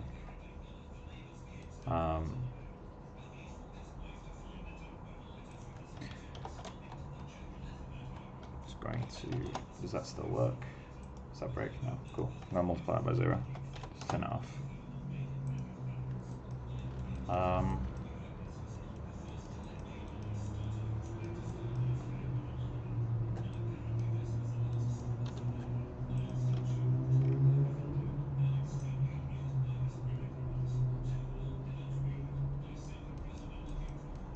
I might scale him up by 10.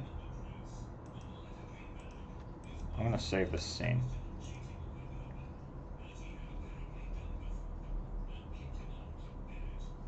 Alright, so scale. I'm going to scale this up by a factor of 10. And then I'm going to have to do quite a lot of fixing after that, and this might break everything. So this stream looks like it might have been a really, really bad setup. But we'll see. So that's done. Let's show the scalp. Sorry, not scalp, the render geo. Cool. Let's move him back up. So you'll notice the hair's not following yet, and the reason the hair's not following is because the hair doesn't react to what's the word? The hair doesn't react to parent transformations, or parent transforms even. Let's pivot, scale that up. So when I freeze these transformations, that's when it will snap back into place, although the guides will be tiny. So let's go into modify freeze transformations on that guy. And then I'm going to regenerate the hair. Show the guides. The guides are tiny. The hair's still there though. It's just tiny. So let's take the density down by 10. Let's grab all the guides and scale them up by 10. Wait, did I actually scale it? Oh, I did. Scale all these up by 10. Let's get that back to where it was. Let's increase the width by 10.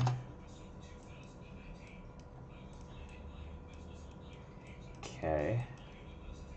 So in theory, once I increase the width by 10, okay, now we have to fuck with this a bit more. Cool. So I've probably broken a bunch of stuff below HUD. Like what I just did is awful. You really, really, really don't want to be doing that. Like, I cannot stress that enough. That is a terrible, terrible thing to do. Like, I just kind of underestimate how many problems having a small character would give me. And to be honest, I'm not entirely sure if like scaling back up will fix all that. I need to also go through and fix my other guides too, because the new guides are adorable. Look at them. Right, so let's get all the guides visible. So Xgen, go through you. That's fur hair short, that's fine. So that's set, fur hair short, you're set. Select all of them, which I hope works. And it looks like I've got them all. Channel box editor. Set the width to 0.1. Set the length to 10. Cool. And then I'm going to need to regenerate the groom again. Again, I cannot stress enough, that was terrible. Don't do that. Any professionals watching will either think less of me or will be cringing. I don't know which one. Probably both. So increase. So now a lot of stuff will be broken. The noise frequencies will be completely broken. We'll need to redo those. And the renders will probably not work anymore as well. Yeah, the noise scales are completely screwed. Fur hair short. Did I change that? I think I did. And fur hair front clumps.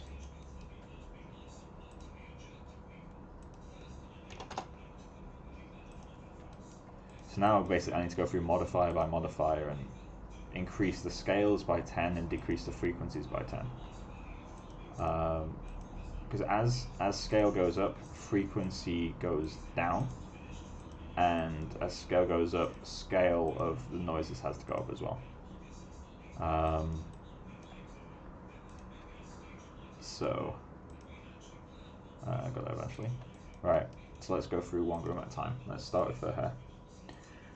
Modifiers, so noise, you need to go up 1 to 2.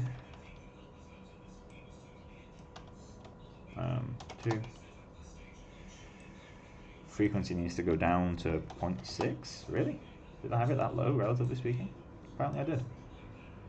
Come 2, noise, get rid of 0, get rid of that 0, get rid of that 0, because that's all scale.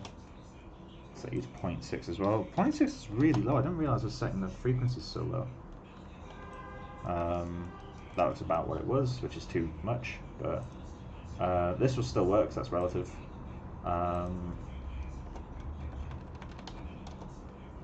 Frequency goes down to 0.8. Wow, I was using really low frequencies. Granted, I just arbitrarily scaled him up by 10 times. So he's still super short. He's like an average kid height now, I think, though. That's that one, and then this guy is from 1 to 4.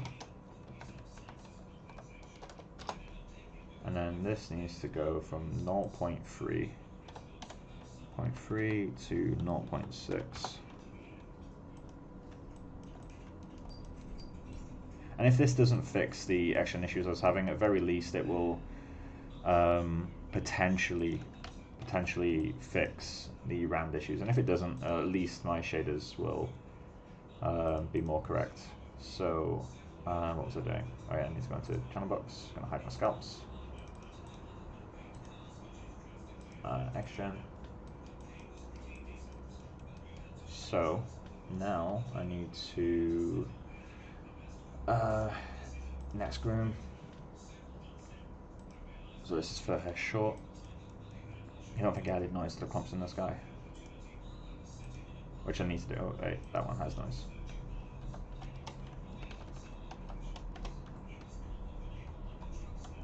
Who's actually watching right now? Because I've got 5 current viewers and 42 playbacks, so I don't think the playbacks actually, the more I look at it, the more I'm thinking it's not people watching it back.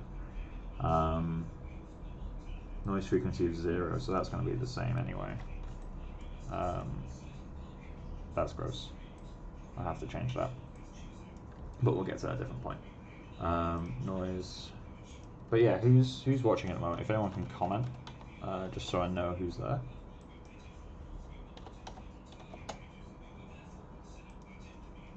If any of you are professionals, I apologise for what I just did. That's for her short dunk. That's quite a simple groom. Noise. No noise in that guy. Noise.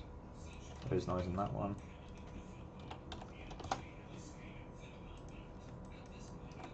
Cool. Cut is relative. Frequency 0.6. Matthew's still here. Yeah. Yeah. As I was saying, Matthew, don't follow what I was just doing. Frequency 0.5.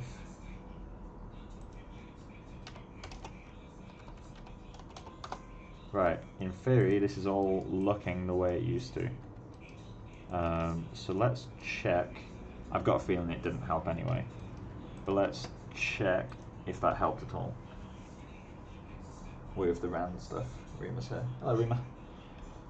Oh yeah, Rima, I saw your Facebook message. The thing that you said if I'm looking for it. No.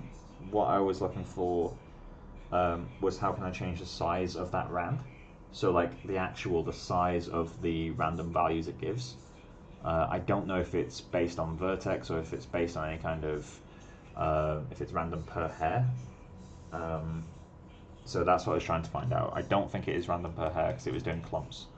But yeah, so let's see if that again, because I'm super paranoid.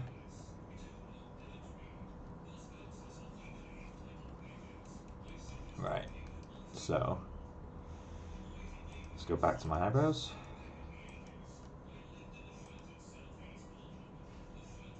And now I can switch you back to rand. Please tell me that works now. Ooh, it looks different.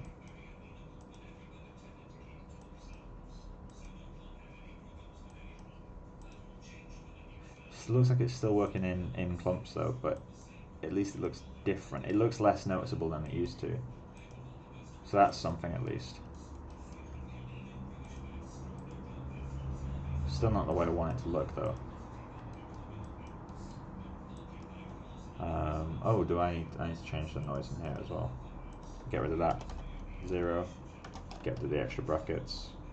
Also, that multiplying by 0 thing is like the it's also pretty gross, but actually it's kind of funny. If you want to turn off these expressions, I don't think there is a off switch, so I just like to put the whole thing in brackets and multiply it by 0, and that functionally is turning it off. That is frequency down to 2. Oh, actually I can use that as an important lesson. So set that back up to 20. Oh, not 2 minus. Set that back up to 20. So noise frequency. These clumps are kind of, in fact, let me set you to 100% clumping. So these clumps are kind of, you can see they're waving like this, right? But my frequency is way, way higher than this here. So if I change my CV count, which is, where are you? Modify CV count. So if I set it as 12, it's now higher frequency. So that is why you want to make sure that when you're figuring out your frequencies, don't go, I mean, once you've been doing it for years, you can kind of slowly figure it out, but don't go 1 to 100 and be like, oh, that looks right. Try to slowly step up. So literally, you don't need to go value by value, but if you walk up values, you get to what you wanted without going too far, which is super, super helpful. There we go.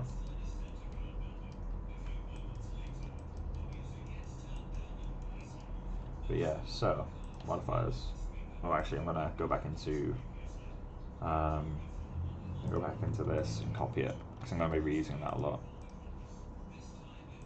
So let's go into noise, and then I'm gonna add another noise, which this one's for my strays. I'm gonna add that mask in there. apply, accept, turn that off.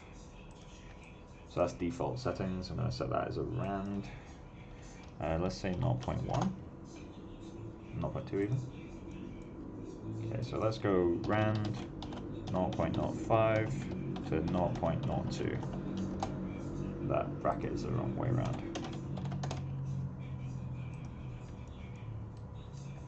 And frequency, let's increase that a little bit. Let's go to 8. There's no correlation.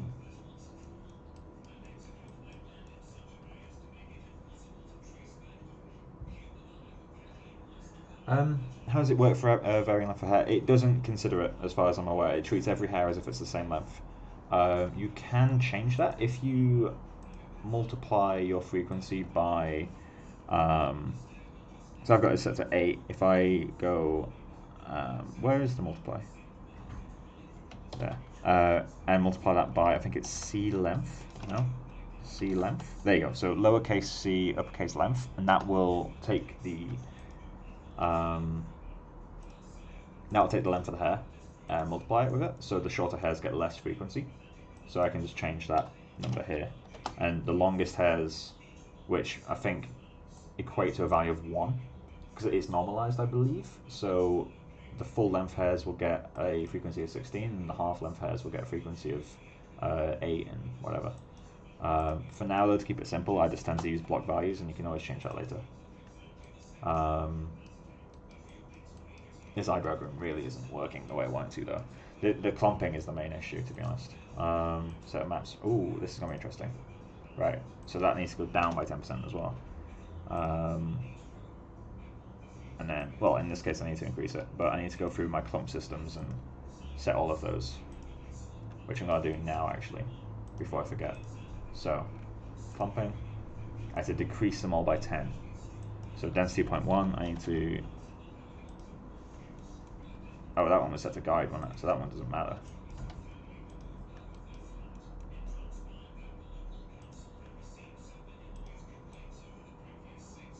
Is it generating curve?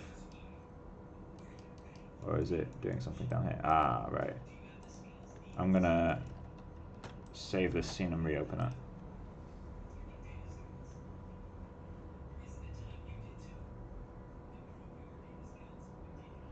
So, as I said, scaling your scene is a bad move.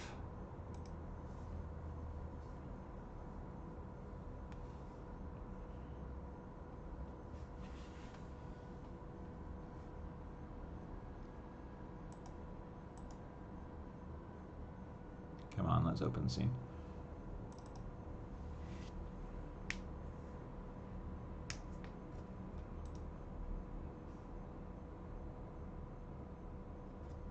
Okay. The eyebrows are working. Front clumps still work. Hair short, you still work. For hair, you still work. Right. So, if I try to go front clumps, modifiers, clumping, set up maps, guide.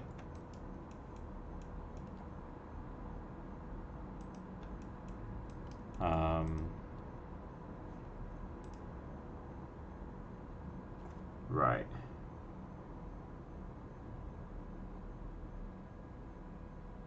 Can it still generate? Because if it can, that just means that the guides have history on them. So let's go into XGen, set maps. If I click generate, so generate still works. Generate has no issue. But guide has issues. Does it still work? That's my question now. So if I turn you off, and I'm going to generate, save, update, and then I'm going to, it's kind of interesting actually, then I regenerate on the guides, which is going to generate down here, but the maps it generates might be in the right place. Yeah, okay, so it still works, it just doesn't display correctly. So that's something I'll definitely have to debug. But for now, I don't care. So let's generate those again. Take it down by 10, generate, save, shadow room. Cool. So let's just work our way through those again. Set maps, generate, yep. So I'm just going to have to check these as I go. Save. And then set maps, generate.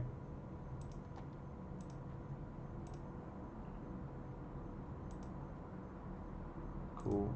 And then for hair, set maps, generate.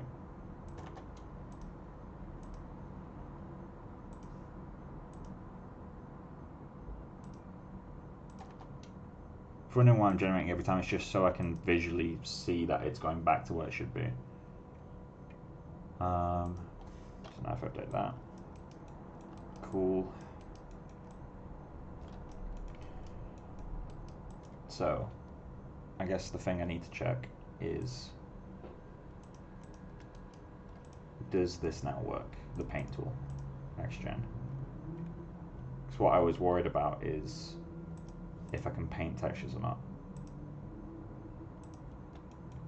Yes, right, okay, so it looks like the paint tool is scale sensitive, which adds yet more complexion.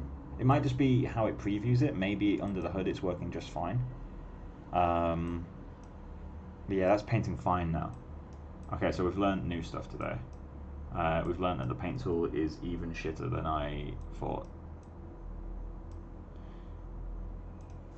But, bright side, we now have more control. So when I generate this again, save textures, save this, that's more precise now. We actually get the correct fault off, which means, upside, our mask should now be working correctly. So if I save this again, and then save you again, generate you again, there we go. So now it's actually following the mask. So yeah, scale is important, more than I remembered it being. So now we can actually go into all our grooms and paint. Oh, there we go. Paint, and then can I just save this? Do I have to resave the texture? There we go. Right. Okay. So it's scale dependent when it's doing it.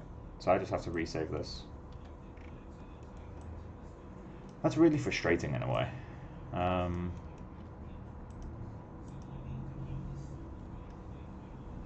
So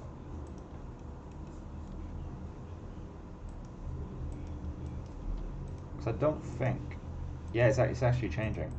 I don't think, in theory, let me change. I need to test this, and I only get one chance to test it.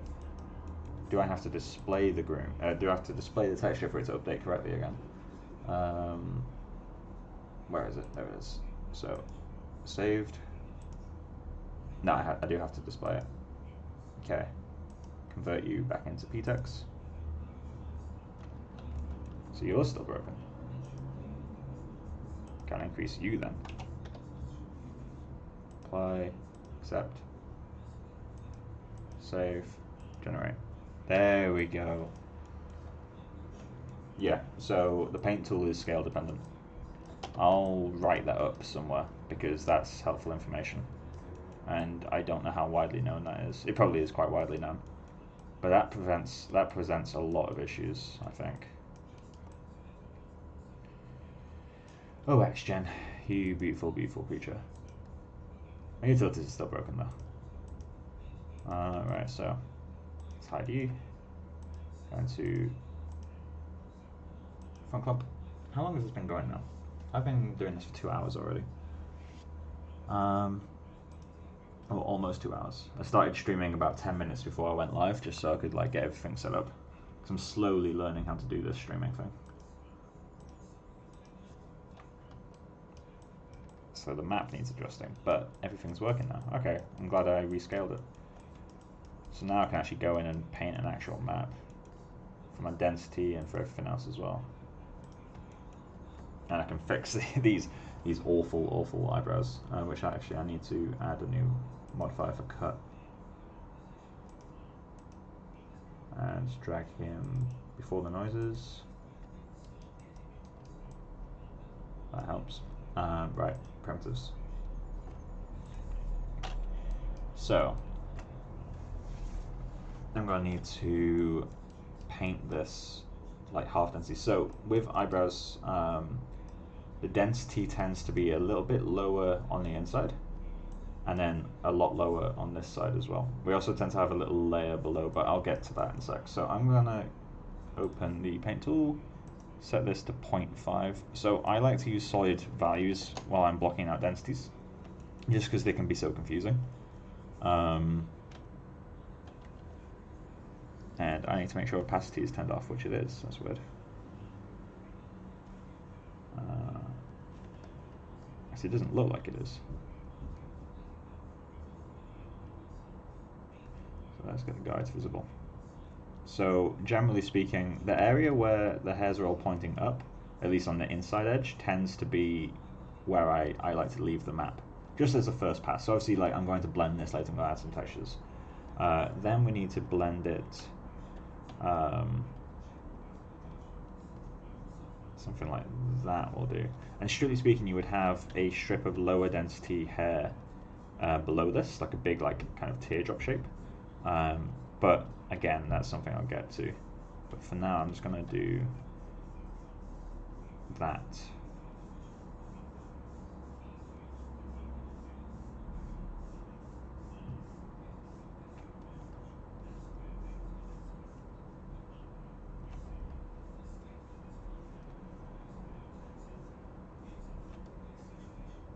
Okay, that'll do. Save my textures. Save my Pt.4. Generate a groom. So there we go. Let me just go in and turn off the noise. The noise is actually doing very little. Oh, that one's still. Oh, that's not what I meant to do. Yeah, I didn't fix that noise.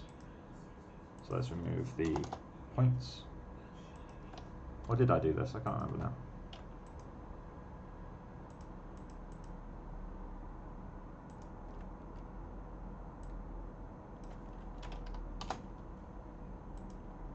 Okay, so it is working. And 0.2 to 0.5. Right, there we go, it's back now. So 0.1 to 0.3, let's say. And then frequency needs to go down, let's say 2. Cool, now let's add a rand to that frequency. Rand, I'm going to go lower as a base, so let's say 0.5 to 2. So that will average out as like 1.25 or something. So really, functionally, for this to, like, the randomization I've just added, if I added 0.75, it will look mostly the same, but without variation. Not 0.75, sorry, 1.25. That, for the most part, will look similar, although it only seems to be working in here, which is weird. Because I've not got this masked anywhere.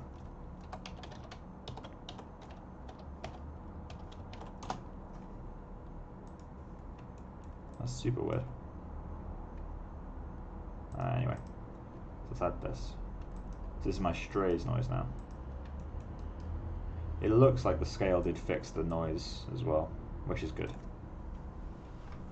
So I was having nightmares. So now we can check the C length thing that you mentioned earlier, Rima, or the thing that I mentioned to you earlier. So I'm going to get this magnitude. I'm just going to multiply it. Well, I'm going to do it in the expression editor. I'm going to multiply that by $C length. Apply, accept. So now, as I increase this, the larger hairs are proportionally affected more. If I get rid of this C length, these longer hairs in theory shouldn't change that much. So I'm going to turn on 1 second, just to make it a bit easier to see. I'll do that. So go back into XGen. So with that turned off, so this is with C-length activated, I regenerate that.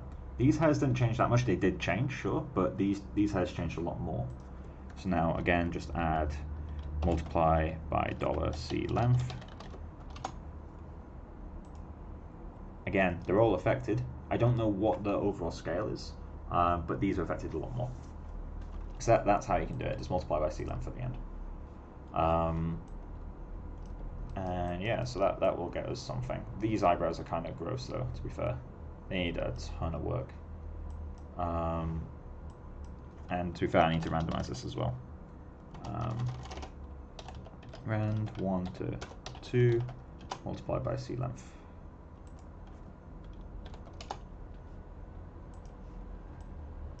Cool. Alright. I'm going to need to do a second pass on these for sure, because these are a mess. I think this is generally too much noise. Let me turn off all the modifiers again. It's definitely a noise issue. Yeah, because when I turn off clumping, it's not as bad. When I turn on clumping, it gets kind of ruined. So,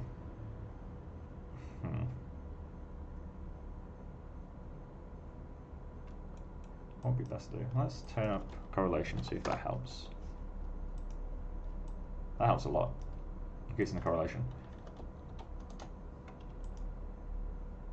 Yeah, I'm going to set that back to 80 because I actually quite like how that looked. I got quite lucky with that first guess.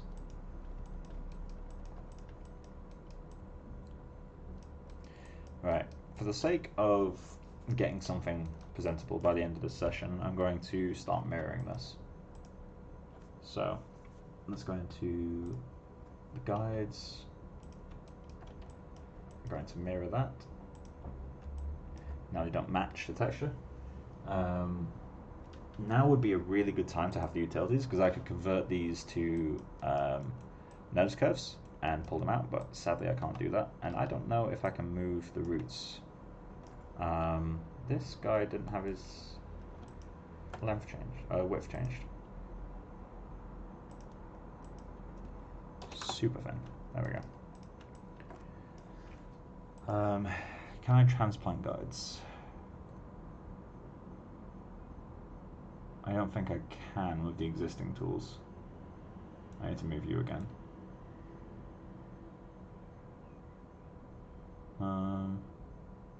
Select on move guides. Can I just...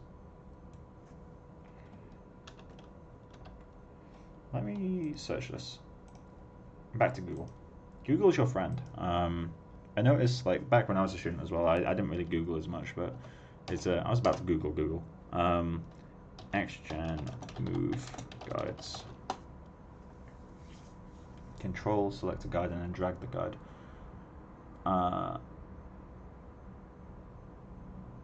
Okay, so if I hold Control.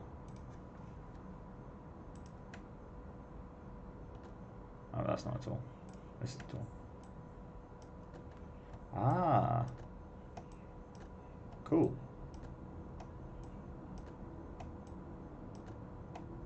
So I'm just holding Control and dragging it to where I want the root to be. Yeah, Control and move guides. Yeah, Rena, if you want to message on the chat, just so that if anyone's watching this after the live stream, they can see your comments as well. For now, I'll kind of read them out as you send them, because you're saying like really helpful stuff. So yeah, thanks for the information for sure. But if you can say it in the chat as well, that will help out other people.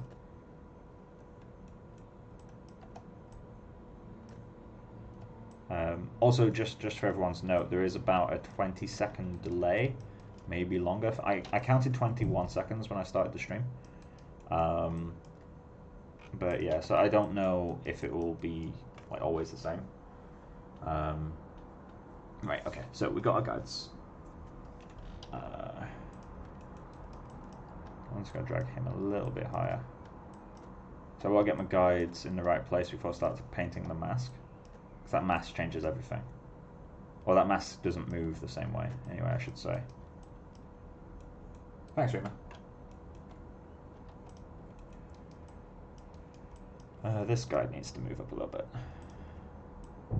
So I need to add more guides for this side, I think. But for now, let's go into XGen.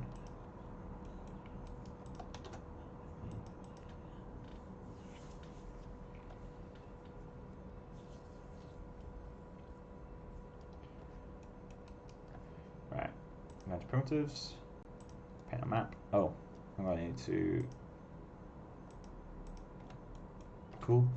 I'm going to ignore the density thing for now, because that's lower priority. I want to get the shape right first. There's no point painting, nice, well, not nice, but there's no point painting like, all the correct density values, only to then have to keep repainting it and keep switching that color. So I'm just going to get the general line of my brows. Really shaky line. Do something like that. And then once we've got the shape right, I can go through and that's vaguely eyebrow shaped. Once we've got the shape right, I can go in and start to paint the density values again, which again is this is a demonstration of why it's good to have symmetrical UVs for grooming, because you could just mirror this. Even if you couldn't mirror it in Maya, I'm pretty sure there's a way to do it. I've not groomed professionally in XGen, except from like, little things helping out here or there, but nothing major. But like proper professionally, I've not really groomed in XGen. So I don't entirely know how people go about making their maps symmetrical. But generally speaking, like even if you can't directly make it symmetrical within this, you could always just take it into Nuke and transform and crop half of it and all that stuff. Well, not crop half of it, you get what I mean. There we go, we're starting to get somewhere. So let's get some values on that, because that's actually kind of looking alright. We need to go in and change this guy for sure. These are crossing too much, but we can get to that.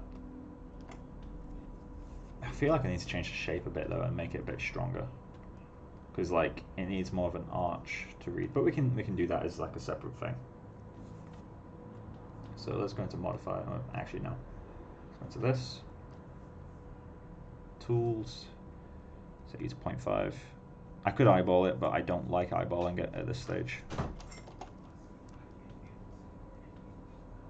Hello, I've done some disgusting things in the stream. What? Turn that down. Oh, sorry, I just realised it was mine.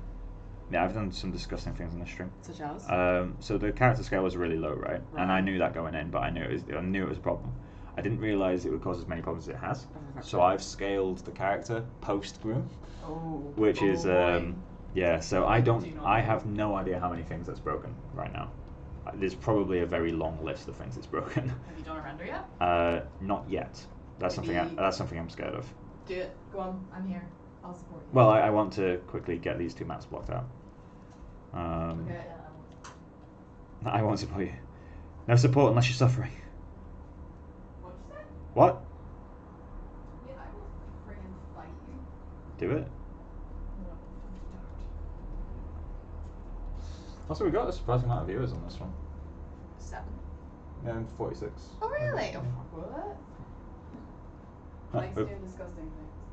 Yeah, I have. Things I don't know who's watching. No one. Yeah, It's there's 46. 2 people replying to the chat. 46 are me. Right, so save. Is Maddie still there? Matty's still there, yeah. Rima's still there as well. Rima's like messaging me like on Facebook like really helpful shit. I'm just like, post it. Yeah, just put it in the thing. Oh. Silent. So now clumps. I need to sign into Gmail. You can tell what I've been watching in my YouTube recommendations. What's your recommendation? A lot of Kitchen Nightmares. A lot. And to be fair, Kitchen Nightmares is dope. Yeah, Kitchen Nightmares, Criminalisted, Reddit, and then Babish. Cooking with Babish. Cooking with Babish. I've never actually watched him. Really good. I feel like I can't talk as much as streams. You're actually talking a lot more. Oh, you can talk. The first one more, so it was like, oh, filler content. No, you can talk. Like Dabs into that. most of the people who know me will know who you are. So.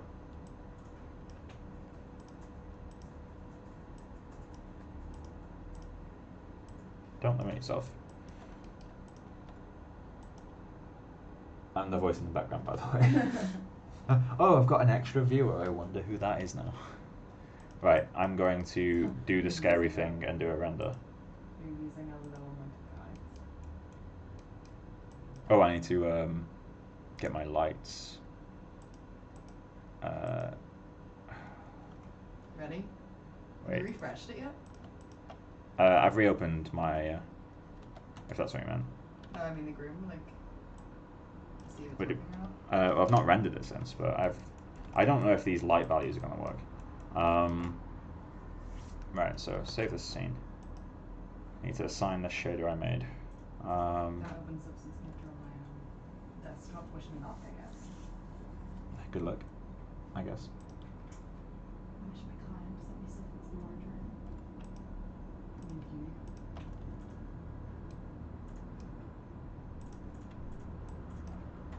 Oh, that's not the material I meant to assign. See what this bad boy's doing. Assigning martial art material off screen. I don't know why. Oh, tube shade's on. That's why. Let's get tube shade off on the front clumps. I always struggle to remember where it is. There it is. Is his still asleep? He was. There we go, that's better. I don't know if Jesus is still here or not. He's not chatted in a while. And I have directly asked him, like, Jesus, are you there? Can you help? But he didn't reply, so I assume he's gone. Either that or he's watching me struggle. Ricardo's back. No worries, man. The video will be uploaded as normal afterwards. So, we've gone in and made eyebrows. I've also rescaled the groom, which is really bad. Don't do that. But you know, if you rewatch the video, you'll see me complain at myself for doing that. Right, so let's check. The lights might be broken as well because I don't know if scaling lights in a group affects the. Oh, and render man? Yeah, I know light scale does, but I don't know if the group kind of goes through or not. So let's just run a IPR. Not IPR, sorry. Oh, I'm doing something really dirty as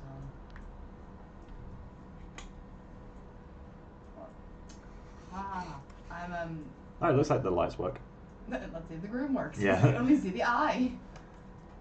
Looks like it's working. Wait for the hair. No, seriously, look. Yeah. Oh, that's looking cool. Wait for it. No, it's working. Are you sure about that? Yeah, it's working.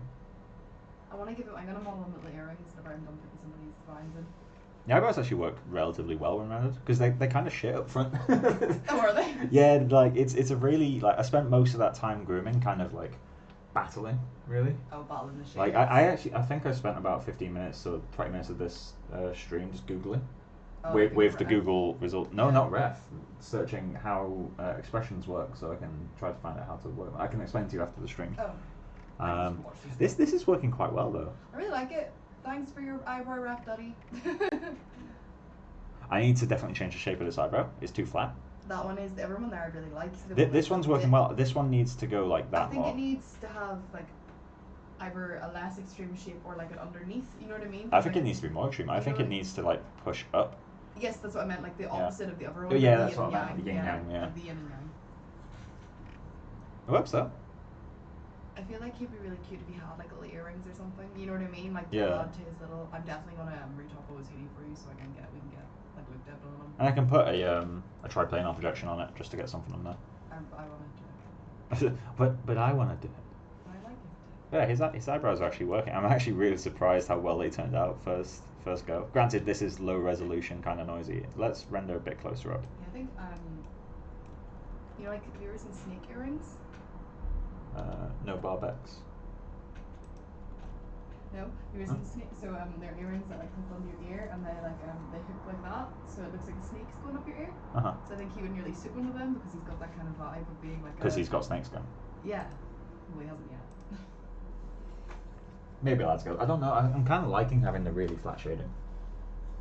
I feel like maybe someone's subtle. You know what I mean? Like really subtle. Like Yeah. Like you can literally only see it in highlights, kind of subtle. Yeah, that would be really cool. Like the nose, if it had like little like scaly, like yeah, you know what I mean. Maybe if I got like skin, like fine skin displacement, but then sharpened it. Yeah, there might so be that like, it's less round. It might be just a case of looking for different like alphas as well in terms of like, you know, like a newt. Sorry, I was watching Matilda. A newt. Maybe look for one of them. Look at that though. It's actually working. It's too bushy. But actually, I like the bush. Yeah. You know what I mean. Do you want to take that back? Excuse me? You don't know. You don't know me. Oh, thanks. For context, Mike has no eyebrows because he rubs them off whenever he's nervous. I have eyebrows. You just rub them off. Yeah, when I'm stressed, I do rub them off. It's not good. Stop it. Oh my god, he has a hammer. He works it off.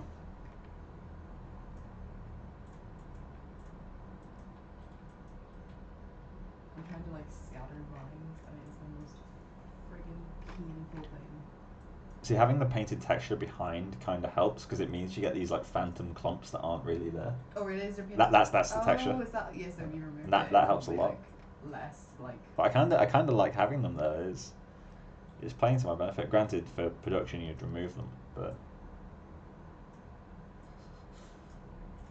He works well up close, you know what I mean? Like I don't think you would notice, you know, if you were doing like a kind of pipeline. Yeah. You know what I mean? But you're not giving him lashes, sure you're not? No. I kind of want to work on the eye core sticks at some point. Why don't you do that for your next thing? Because I don't know how to do it yet, so. No. What do you Not in call it? RenderMan anyway. I know how to do it in V-Ray. I think he still needs to like his eye pupil needs to be like split, like made a wee bit more oblong. Yeah. Like you know, not snake like, but you know what I mean, more. Do you mean fantasy like goat kind where it's sideways or snake where it's vertical? Oh, we could try both. We just rotate it, but I think probably like eye is wrong. Well, it's modelled. It's not a texture. Oh, is it? So you just Yeah. switch it then? I can just lattice deform the pupil.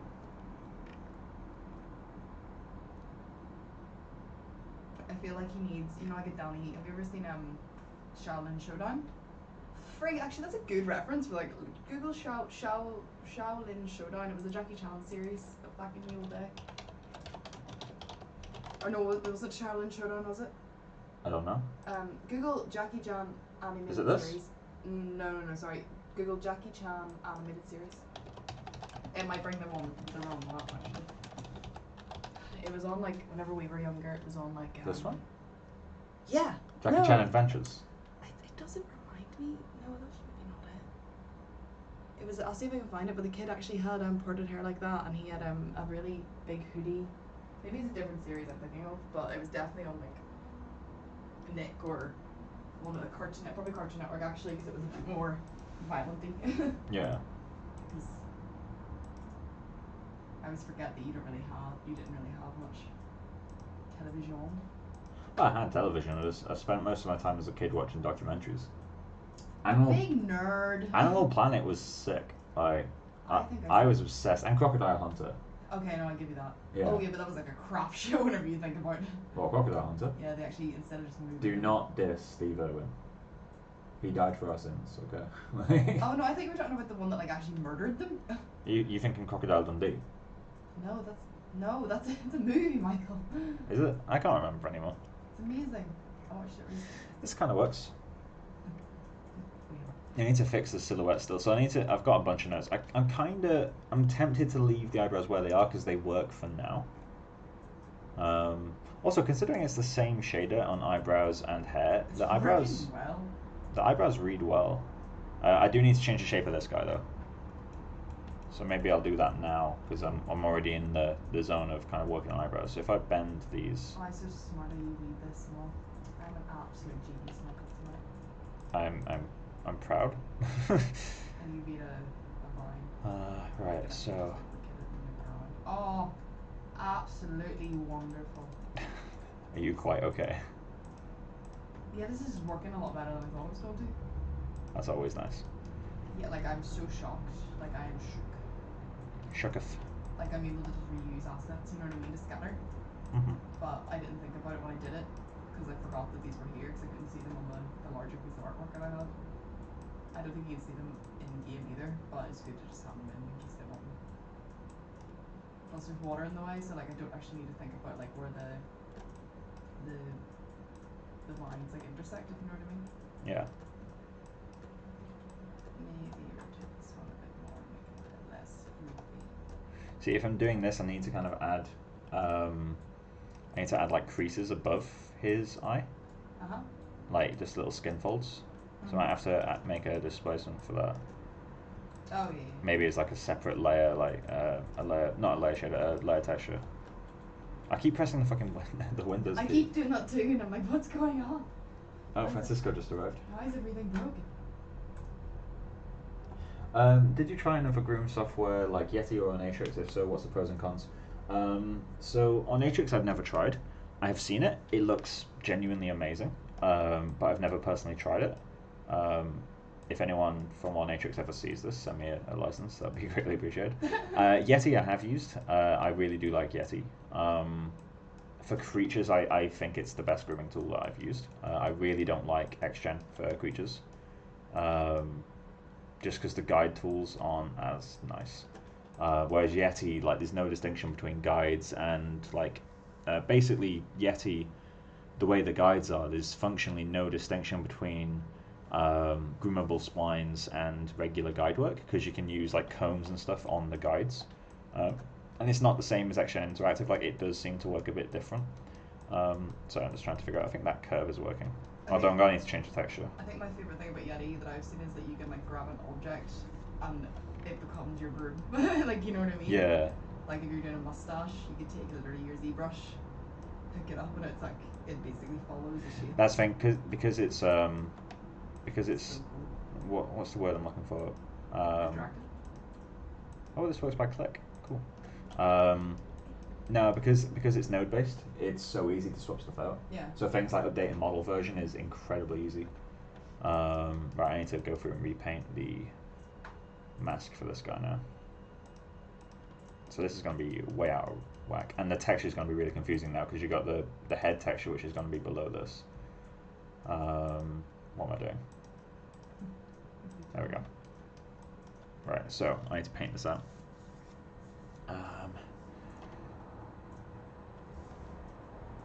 Whoops, that sound was huge. Why is there opacity? Oh, stylus pressure. What's wrong? Stylus pressure is turned on. There we go. That's why there's opacity on the stroke. That's better.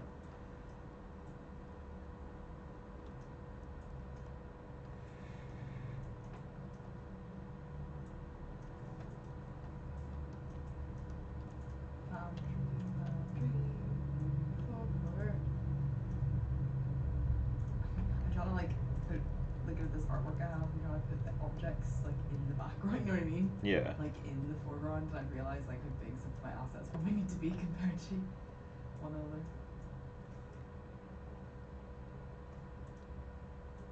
And then get my camera on. There's some footage there, is that water? This is a nightmare. Love it. Let's see that. There we go. I feel like that. Yes. No, but then that. You sound confused. I think the angle this is rotated removes a lot of like the work that was done. Oh, really? Yeah, because it's like hidden, so I'm having to like try and like, you know, get it in at an angle that you can see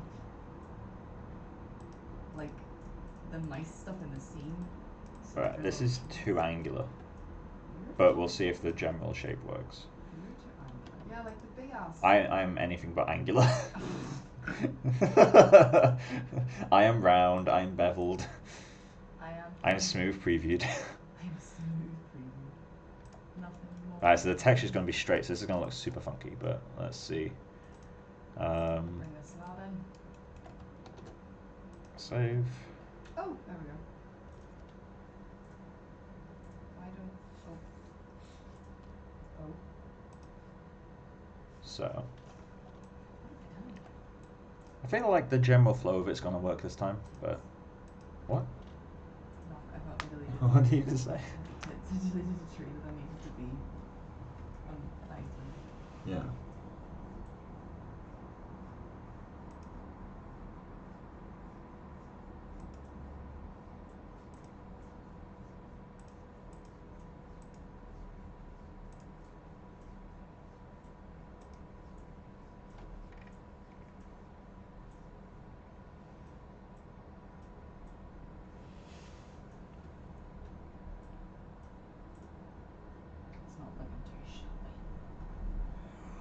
So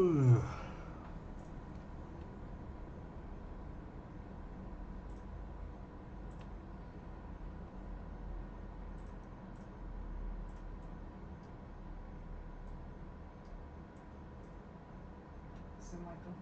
Yes. Oh, I messed up. Are they?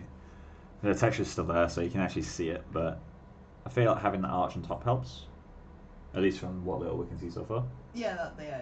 But this is texture from here on down, so I probably need to make the eyebrows thicker at the bottom, spread them out a bit. Although I kind of like the appearance of having one eyebrow like super thick. Well, The silhouette it gives is kind of interesting. I used to have a lecture that's I did. You know Kanan? That looks like Kanan's eyebrow. Oh really? That's interesting. I don't have him on Facebook, so I can't really check. He has the dream. He has the classic DreamWorks brow. I'll send you. I'm gonna grab a drink while this is going great. I'll send. Look, you can have a look. Actually, he's reactivated. So yeah, the eyebrows might have been a nice ref actually. Hey, late now. No, it isn't like this thick. You can see when you come back in.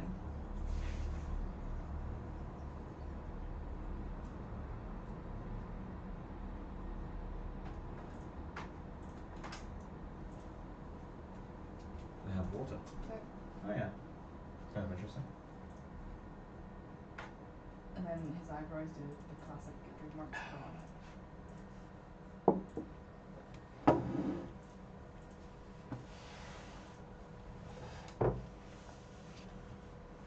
Right. So I think for eyebrows I'm going to leave them where they are for now. I'm going to continue with the hair for a little bit. I think I'll work for another half hour. Sure. Brings it up to a 3-hour stream. It's a 3-hour, 10-minute stream. But that gives me a bit of time just to get the hair at the top working as well, because that's not really doing the thing I want it to yet. A little off-topic question: did you make the UVs in ZBrush and export polypaint as a bitmap texture to use in Maya? Yes, I did. Currently, because this guy isn't for pipeline at all, I sculpted him. I literally just got a sphere in ZBrush, dynameshed him, sculpted him, and then from there it's literally just zero mesh and the UV master. And the results from that are literally what I'm using. Granted, I did set the zero mesher to be like super high res, so I don't have to worry too much about displacement maps working. I do have a displacement map on the head to get kind of the creases and all the more subtle shapes. Granted, he is quite smooth, but like the body and the dragon, for example, are literally just a high res mesh. They have topology with a flow, but it's not. They're not made to be looked at really. Like the whole point of this was the face. Well, this is the result so far.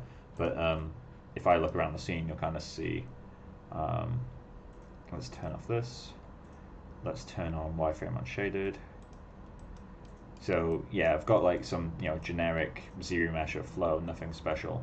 UV master decided to cut straight through my ears, but protected the face, so that I don't have to worry about that getting distorted. But the body is just, I think it's a level 3 subdivision of a zero mesher. The tail is obviously pretty low res, but that doesn't need it. But I just didn't want to have to worry about displacement maps, because again, like, he's not being rendered like this, he's being rendered like this. So I didn't really need much here. Granted, I might do like just out of interest, I might like render him at this distance and comp him into a basic background, just out of interest to see how it would look. But currently, yeah, it's literally just poly paint and displacement for the head, and I'm using a block color in the texture for everything else. But I've not even got texture maps, it's literally just a color slider, basically. Right, let's get the shaders assigned again. So grab all these. I should probably switch to using render layers, so I don't have to keep assigning materials to go back and forth. But alright, there we go. So let's save this.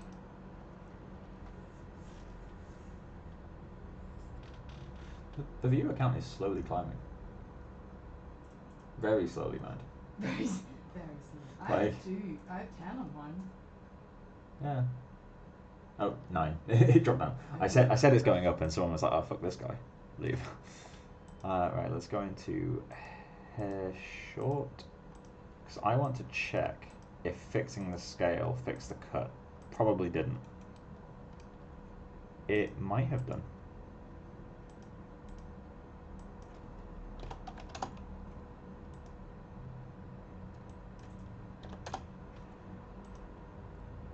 I can't tell if it did. Because we had an issue where it was deleting a portion of the hairs. No, I think it's still deleting a portion of the hairs. But it's not. It doesn't look as severe as it was, so I'm going to keep the cut in now. 0.0 to 0.2. There we go. You can actually have a cut off now. And then I need to replace some, not front clumps, hair, that's clump 2, noise.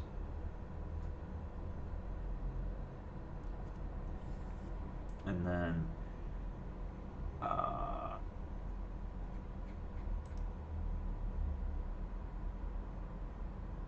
what was I going to do?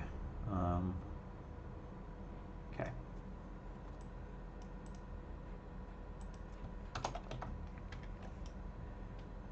Let's grab the expression that I made. In fact, actually, no, we can just type it. So, percent stray equals, going to start with 50, and then, is it this, that? There we go. Hash 0 to 100, so it has a correct range. Oh, 0 to 100. So it's a comma that I need, not a dot.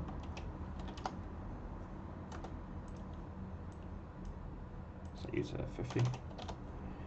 Let's set percent. Sorry, dollar. Dollar stray magnitude equals 4, and then let's give this a hash 0 to 10, and then let's do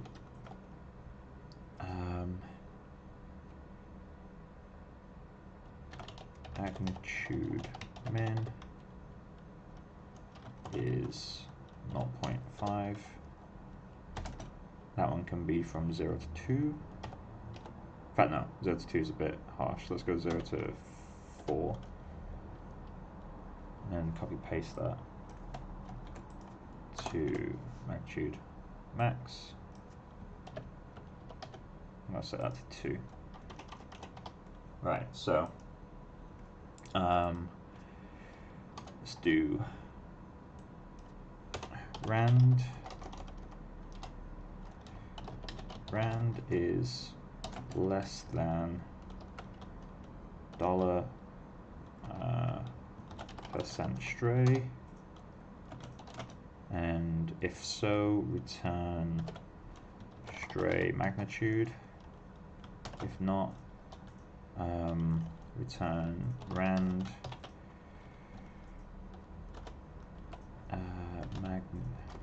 magnitude min to magnitude max.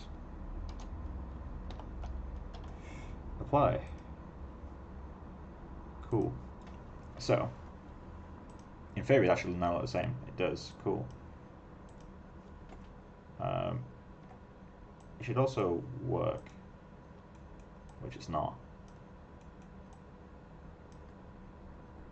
Oh, because I didn't do the divide by 100 thing again. I always forget that one. Percent stray divided by 100. Apply. Accept. There we go. So now we have a slider to say how many clumps are considered stray clumps. I got the greater than, less than sign the wrong way around. Apply, accept. So I can have 30% strays, I can have 12% strays. I can set the magnitude of those stray hairs, which I really should add a rand to. I can set a magnitude, oh, it's in float values. Oh, it's in integer values even. If I set this to 0.0 and set this to 0.0, does that work? It does, right, okay, so I just need to add the 0.0 to the end. So that's why I add 0.0 to everything. What? If you don't add 0.0 to the end of numbers in a slider, it assumes that you want it to be a whole number. So you can't do 0.5, you can only do 0, 1, 2, 3, 4. Oh. Apply accept. Cool, so now I can set this to 0.5.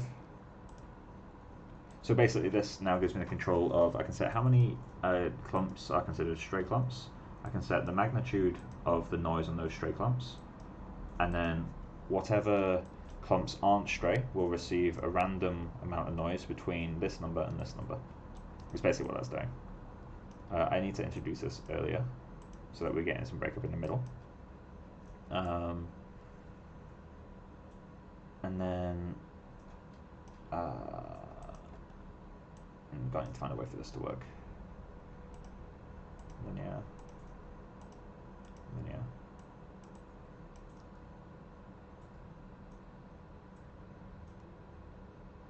YouTube should let place bookmarks in parts of the video.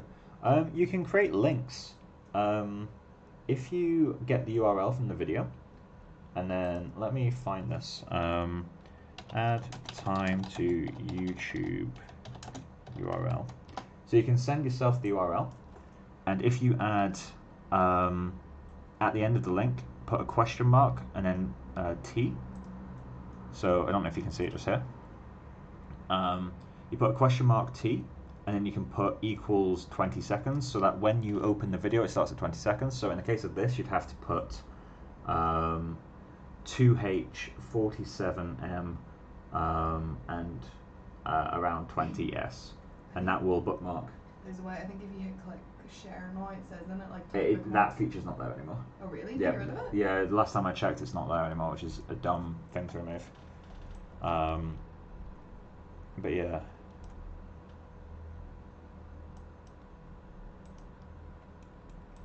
I'm going to add a random magnitude to the stray.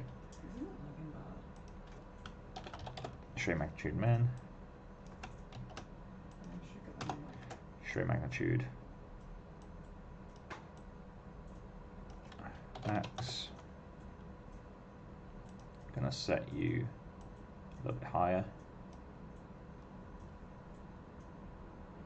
No problem. And so then I can set this to rand, stray magnitude min to stray magnitude max. Apply accept. So now I have min max for the strays, min max for the non-strays, and a percentage that I consider a stray, which is super powerful. I should probably set these all to the same range, to be honest, just so you can see, relatively speaking, you can actually see what see how they compare. So you can see that the strays are physically, you know, the largest non-strays are nowhere near the largest strays, if that makes sense.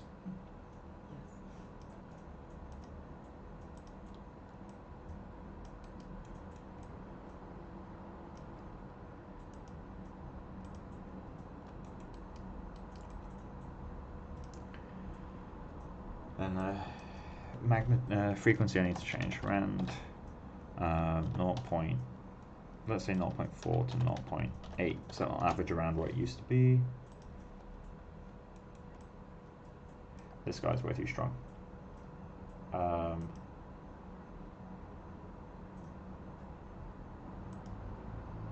going to add one more thing, which is stray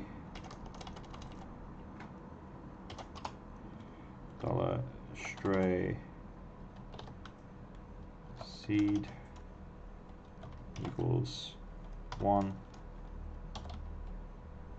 and let's go hash 0 to 10. We don't need integers for that. Oh, we don't need floats for that.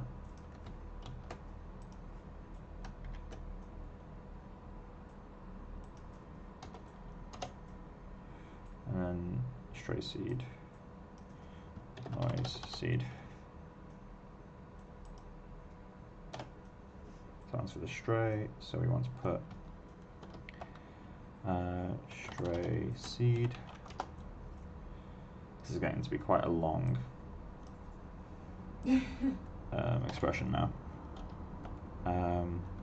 So if you don't know, the noise, the rand actually has 3 variables. So most people just put rand 0 to 2 or rand whatever to whatever. It's irrelevant, to be honest. But if you enter a 3rd number, that is the seed of that noise. So I can now change. So I don't like this clump right here. So if I go into my stray seed and change that to 2, it didn't work. Perfect. Alright, there we go. So it's doing something. Although it doesn't seem to be doing what I want, so maybe something was broken with this hair, which is why it's not. Are the expressions broken? Essentially. Oh, wait, no. I put it in the wrong place. There you go. So I'm going to get rid of noise seed. Debug. And let's get a stray seed. I'm going to have to enter 0 to 1 to stray seed. And then get rid of that bit.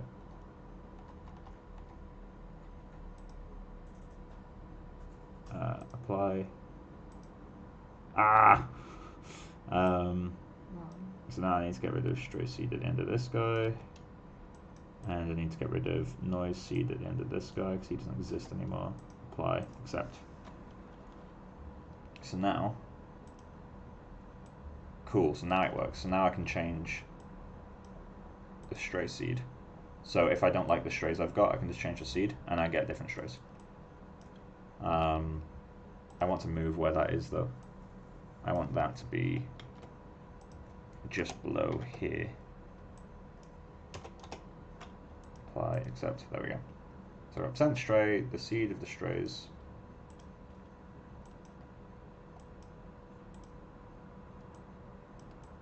Really don't like this guy. I think the max value is too high. Let's try reducing him. Try reducing him. And I don't like that seed at all.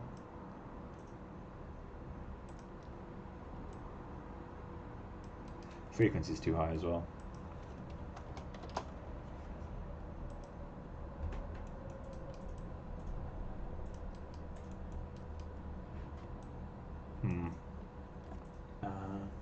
Hello, I wanted to ask for an example in NPC. How much time do they give for full asset groom? I really can't tell you because of NDAs. So I'd be breaking my contract if I said how long we spent on assets. It varies a lot though. It really can vary a huge amount. I'm gonna Google it and see what's public. NPC asset time. Yeah, but I like, you know, No, I mean, don't say any numbers because I know you know numbers just in case. NPC. Google their articles. I just don't. Yeah, that's the thing. Like, Hang on, it doesn't say. I don't know if it says No. minutes, hours, days, months, It years. doesn't say. It just says like. Yeah. we In which case, maximize I this. can't answer that question really. It can be a long time. It can be a very short time. It's a surprisingly blurry line as to which assets get which treatment. But I'm not going to go into exact numbers because that's the sort of thing that like NPC don't want public. I guess because it affects budgeting and it affects all that stuff, and that's like really important. But I found an article by Gabs about grooming. How weird warthog hair is. It's really obvious. Yeah, I remember that. I remember It's that. so cute. It is really cool. I quite like that article.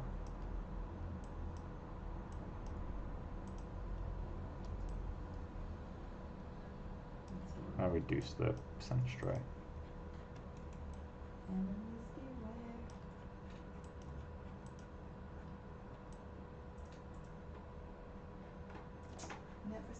I see, sure, no problem. Yeah, sorry I can't really answer, man.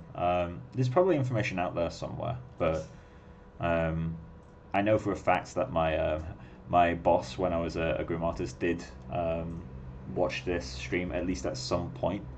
So it is like, and I can't say anyway, but the fact that I potentially have like old bosses watching these videos means that I really can't say. Not that you would. Not that I would anyway. Disclaimer. Zip them thrown away. Yeah. But there's even extra reason not to say. Yeah. Like, there's even more pressure. Like, you can see the sweat on my forehead when you ask that question. That's not just the 25-degree heat outside. Yeah, it's not just 25-degree heat. That's why your hair's so floopy. It's so full of secrets. Stop it. Right, okay, so we've gone over expressions. Which actually, this expression's not bad. It's not great. I mean, it's just variables stacked upon variables. It's not actually a good thing. But it's kind of cool.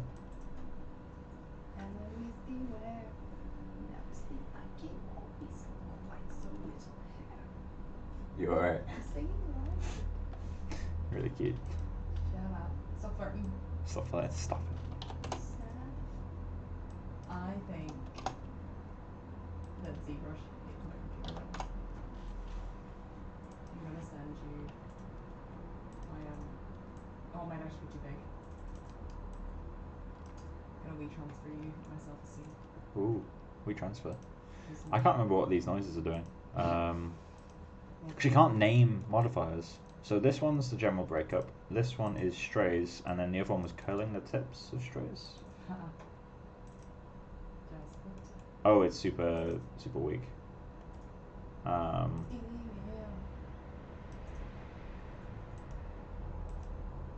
forgot to scale that noise. Alright, so that needs to go up to 3. There we go. What's bogus? So, let's add more noise at the roots. Oh, sorry.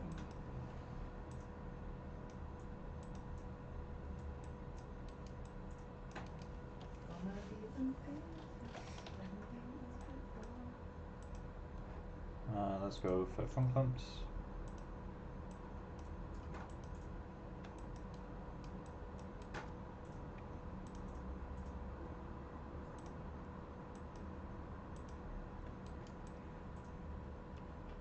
Kind of interesting, not really what I want. I need to break symmetry on these actually.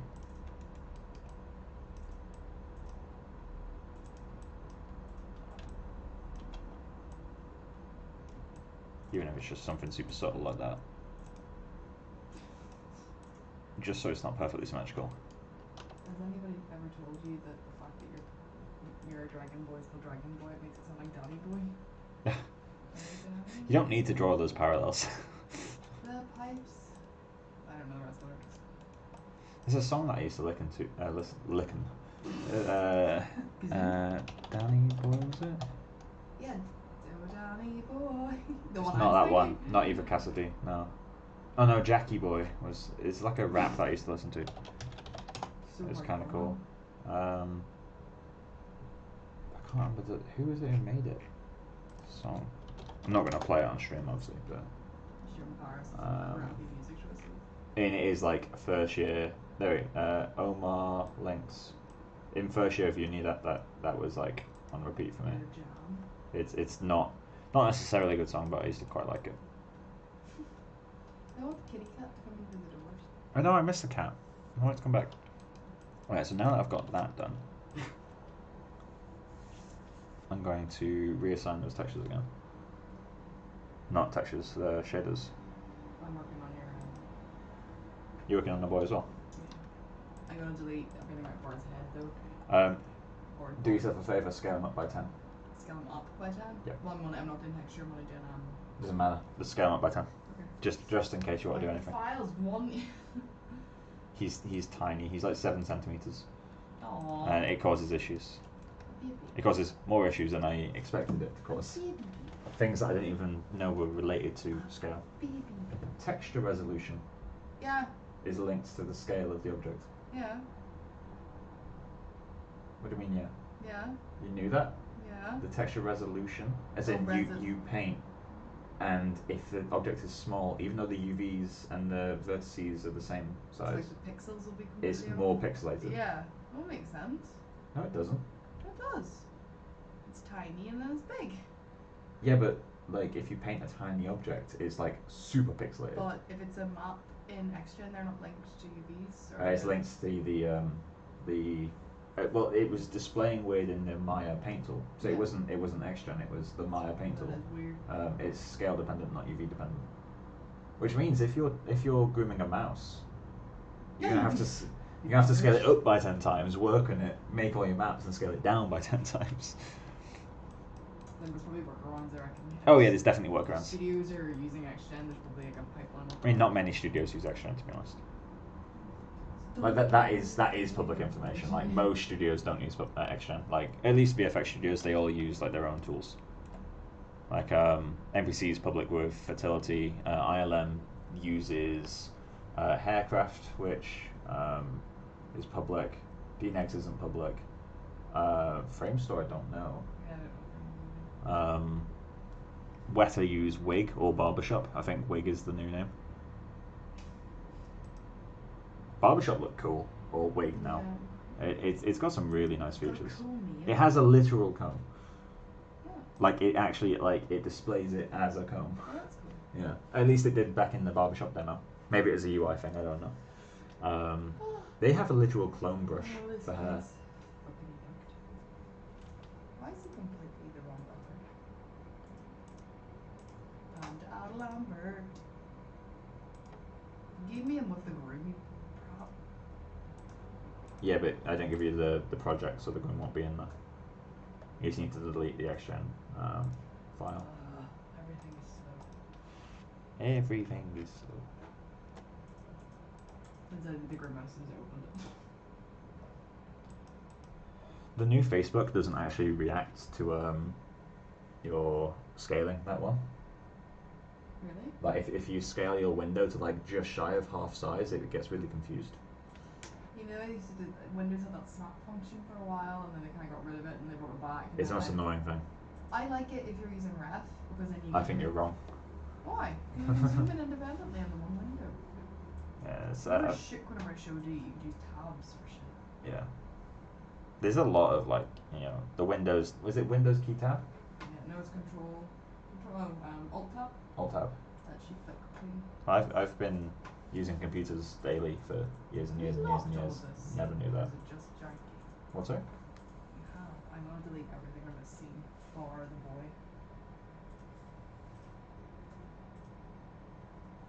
Where's your? Aha. I'm surprised my computer isn't complaining about temperature right now. It's been rendering like on and off for a little while now, and it's sat in the corner of a room. There's some space behind it for airflow, but not much. Holy mother of God! What? Everything is very high poly. What, the character? Yeah. Yeah, I told you he's basically a sculpt. Like. Why is everything also like the wrong color? What do you mean wrong color? I don't know how to describe it. He's got black on my scene. Assign a material because it's got random materials on it. I signed Lambert. Checking the attribute editor, see if you can see a Pixar material in there. Cause It's black. Or is it doing like a? but checking the attribute editor and see if it has two materials assigned. All right. It doesn't. It was all morphing. Ah, right. So now that we've added noise further down to the root, it gets rid of that perfectly straight issue that I had. This side groom really needs some work. I think that's the next thing that gets worked on.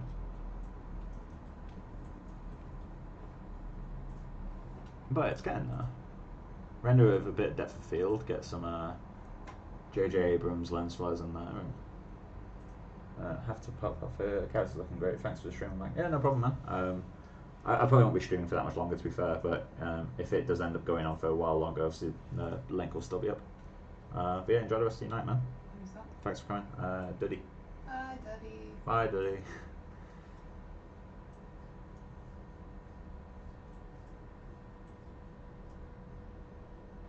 Yeah, so that's working. I want to render this at like a mid-distance and see how well is he working.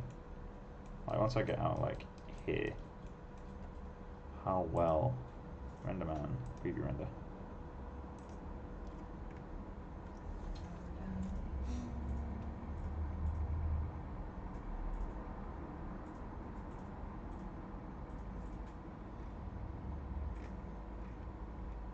Might change the lighting on this guy at some point. The lighting is quite a simple setup at the moment. It's very vertical, it doesn't have much side shadows, which I'm not sure if I like that or not.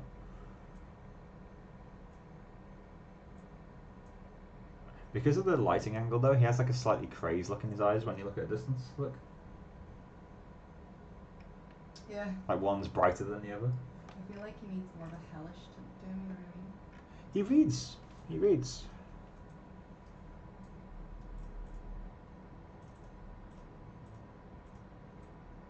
Hey Becca. He reads. He does read. I mean, does he though? He's a dragon. I don't read.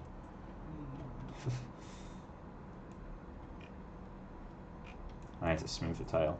That's gross. Yeah, he's kind of working. Now I've got cut off on the back of his head as well. I need to render the back angle. Yeah, have you done the back yet? No, the cut off for working. I keep calling it cut off. The cut is working though, so in theory it should look a lot better at the back now. So if I go into RenderMan, preview from the back.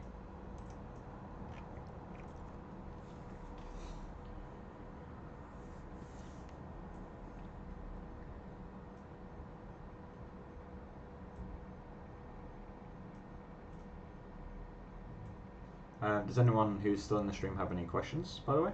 I do. You have questions? Do you actually? No, because I don't. You don't do the groom? I don't do the grooming. I want to do the grooming. You should learn it. I imagine you'd pick it up quite well. Well, yeah, you've got the unicorn thing going, right? Yeah, I feel like I'm going to give up on him and start something new. It is good to start the new stuff in the early stages. I will pick something that has tons of reference. Well, I might finish off his render, and then like I figured out what was going wrong with his eyes, so I want to get that out and then just do render and call him a day. Yeah. And then move on to something because it was more of a shading project. Yeah, I mean the rainbow like plastic thing, like Yeah. the coating on that, you've nailed that. Thanks. So it's got an average view time of 20 minutes. That's not half bad. What's that mean? The average person who clicks on this video is watching it for 20 minutes,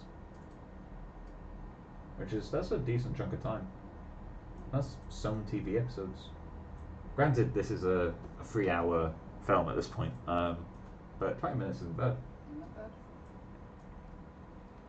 Especially considering I've got no structure to what I'm doing, unless you're just doing. That is true. So it's not the most entertaining thing. I know, I'm only here for the memes. I'm here for the memes.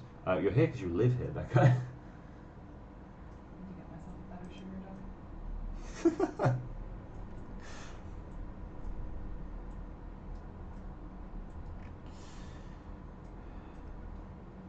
I have no noise in the lower hair.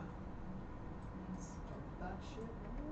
Yeah, I might add some noise to the clumps and the hairs themselves, and then call it a day. And then whenever I stream next, maybe tomorrow, maybe Tuesday, maybe Wednesday. I'd say probably Tuesday. What do you think? What day is today? Today is Sunday, my dude. Holy shit, we're off tomorrow and then Tuesday. I say Tuesday. Tuesday. Pick what you're gonna do next. You can write yourself some notes, or I could assist. I could draw, paint over. I really love the glints in this shader. It looks like dandruff when it's undersampled, but Well, it'd be cool because it would be like little scaly. I have debated modelling things to like scatter in the hair. Backshen doesn't really have a scatter tool. I don't like the texture that this hair's got at the moment. It feels very... Yeah, but it's also a lot of, like, there's a lot of gaps. Like, it could be greasiness, but there's something else to it that I don't like. It just feels like too much of it is clumping. Like, maybe if I set it so a percentage of the hairs don't clump, it'll look better. Like, if 10% of the hairs don't clump, that might work quite well. Or if I just add more noise, like more strays.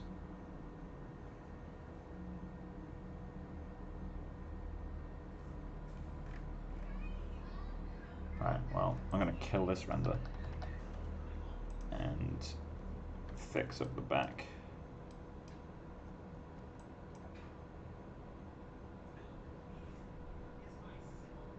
It's about to crash. Oh no, there we go. Save.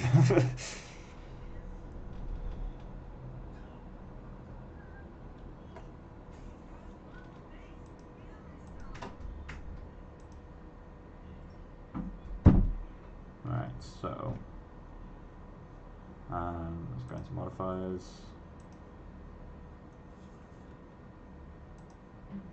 And a noise. And then descriptions, set stray percentage, 15%, good.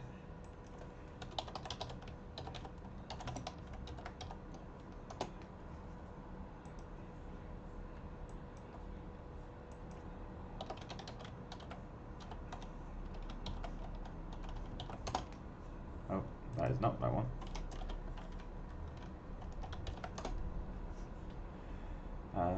Frequency.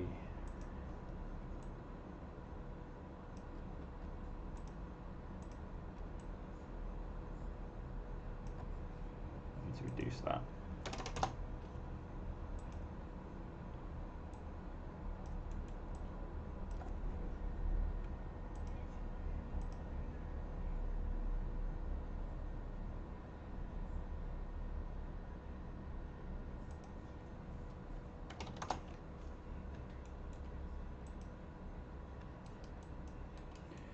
Right, so let's do save.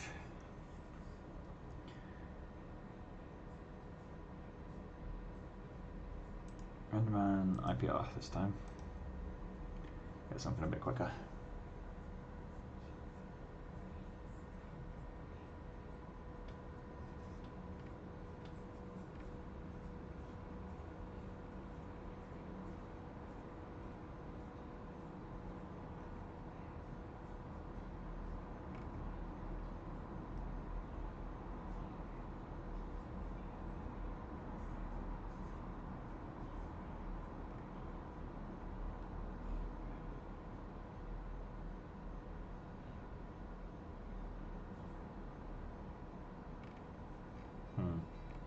It's getting there, feels better. Still not right though. Let's kill this. Let me try the next gen for hair. And I need to go to clumping. And then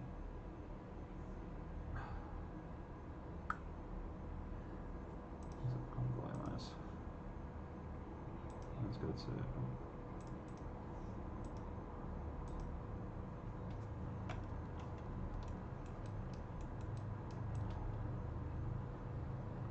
I need some more guide work up here, I think.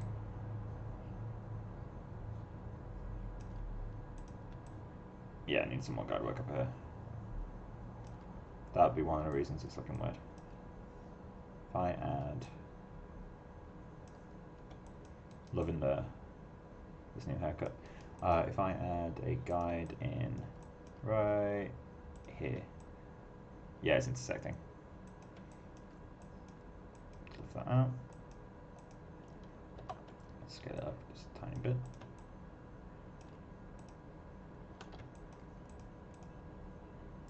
Box 0.8.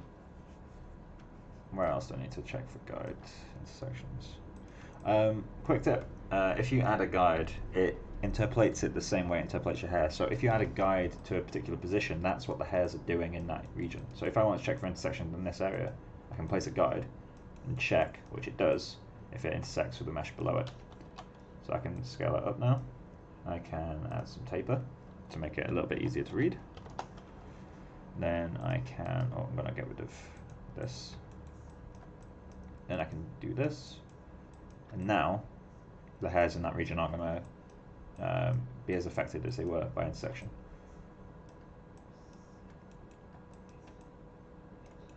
So let's try adding another guide right here. So he's alright. He's got a little bit of something here, but nothing too major, so I'm going to undo that. So I don't like adding guides where I don't need them. Let's try adding one here. He's diving into the head, so that's an issue. Let's get him, bring him out. I need to scale up just a tiny bit. I'm going to play him over. I'm going to kind of nest him with this hair here. 0.8.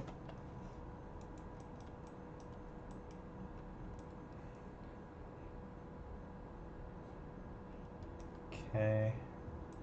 Got another guide here. A little bit of an issue. So I'll fix that. 0.8. Just lift it out slightly. And what I'm going to do something like that, just so it's not perfectly straight. Lift this up a little bit, and just make sure he's not intersecting with the other guides at all. Maybe point him in a tiny bit. Add another guide. Where next? Let's say, here's a pretty big gap, but I think it should be fine there. Let's try.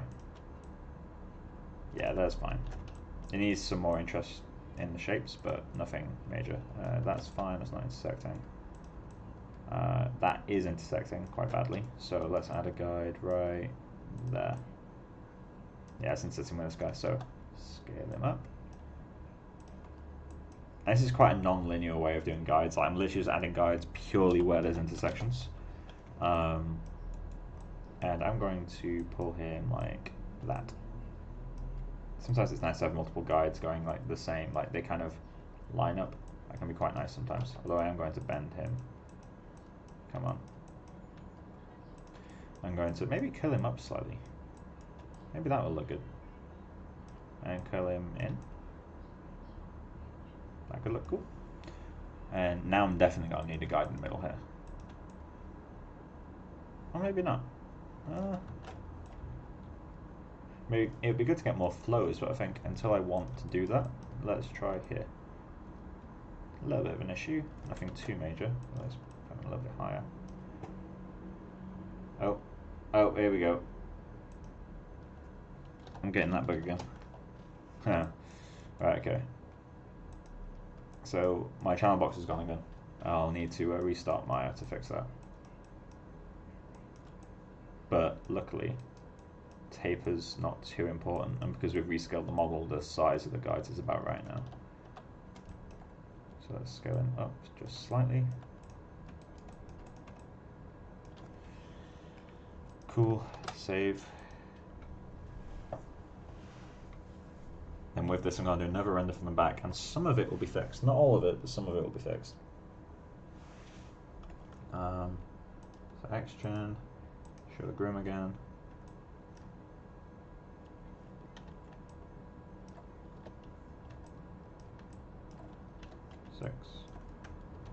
Okay, that's broken too, so I'm going to have to restart Maya.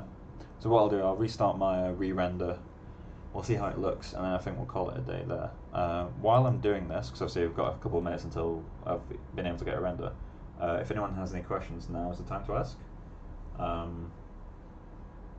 Like, let me know whatever it is you want to ask, and I'll try to cover it. If it's something that's quite a large topic, then obviously I'll have to put that off and do it some other time, but this isn't closing. So let's kill it. Let me just try saving version first, just in case. So I'm on version 10 now. Cool, so that's saved successfully.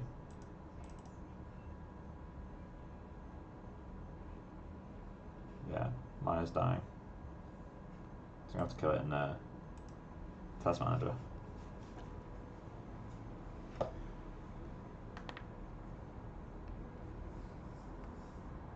There we go. Alright, so let's get Maya back.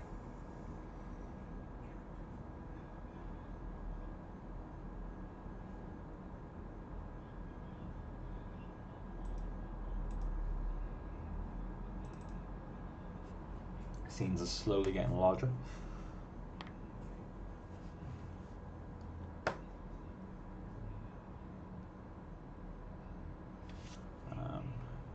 Continue.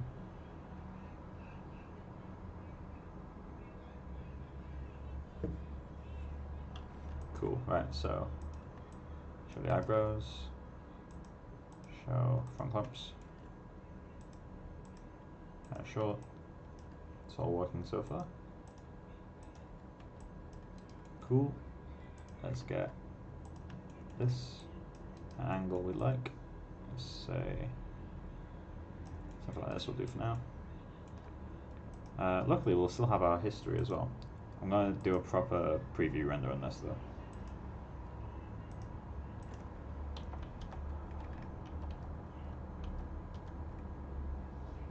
I'm going to the catalog, Windows, catalog.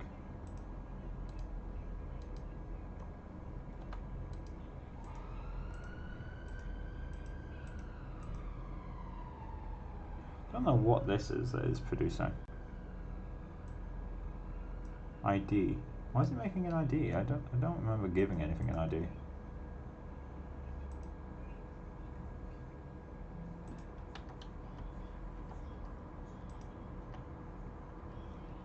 How do I delete this?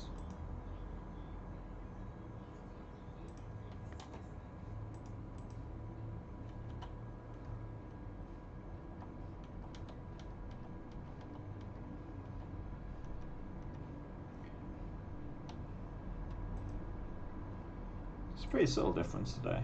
Obviously we've got eyebrows now. That's the biggest difference. But on the actual hair, we do have some changes.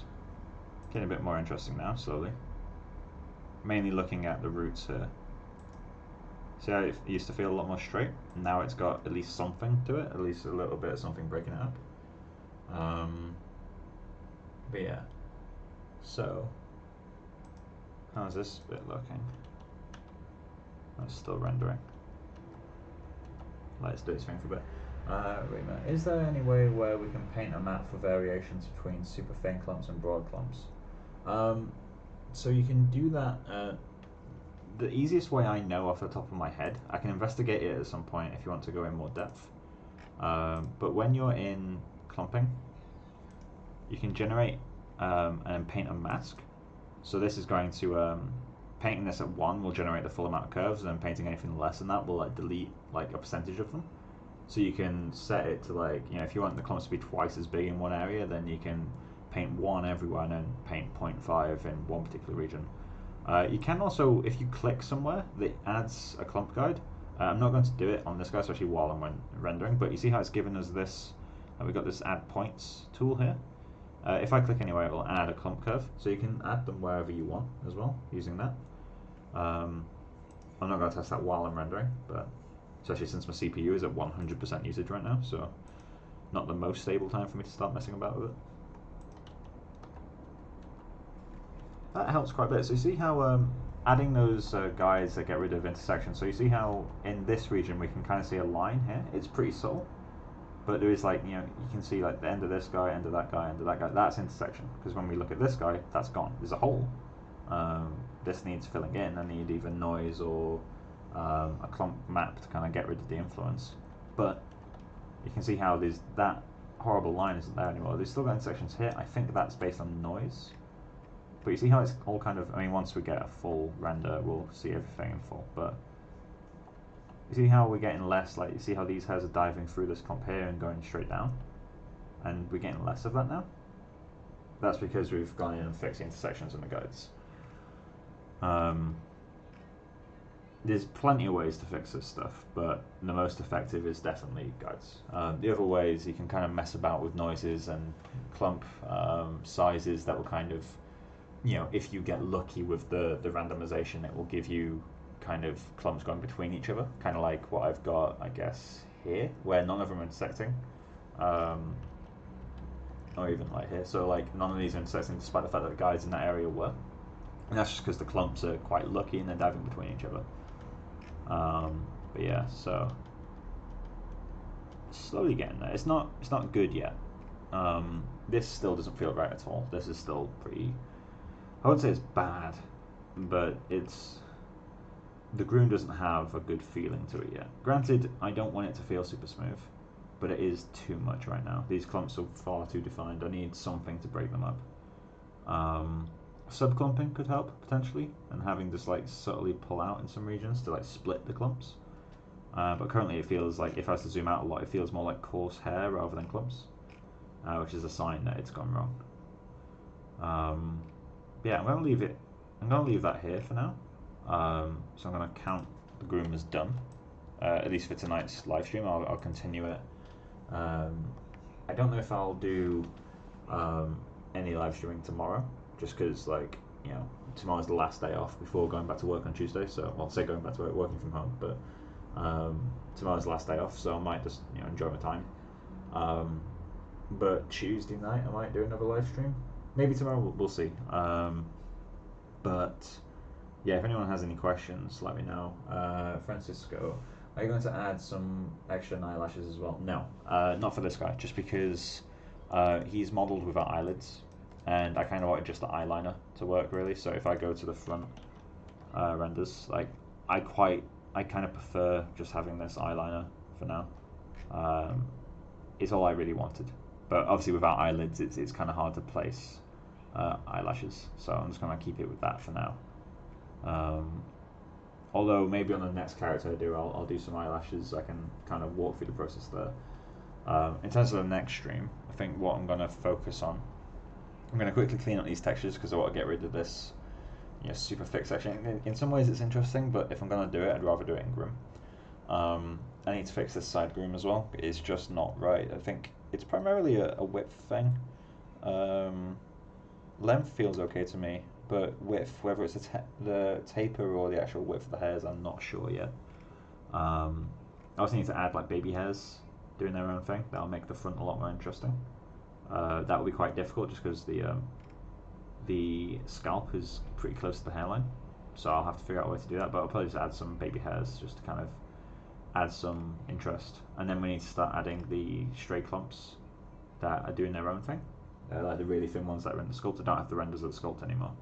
But once we've got those, the Groom is pretty much done in terms of blocking. There's still quite a lot of refinement to do. I don't have maps for most of my attributes, which is not normal. Really, you'd want to really spend time making the map super nice. But yeah, so I'm going to quickly switch this guy to,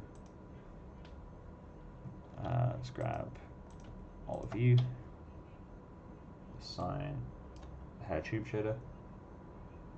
Okay, so I will wait until, I'll wait another 3 minutes. If anyone wants to type up a question. There's a 20-second delay, I'll keep that in mind, but I'll wait another 3 minutes. And I actually will wait because I know that in the last few streams I've said, oh, I'll wait 5 minutes, and then I didn't wait 5 minutes. So I'll wait 3 minutes.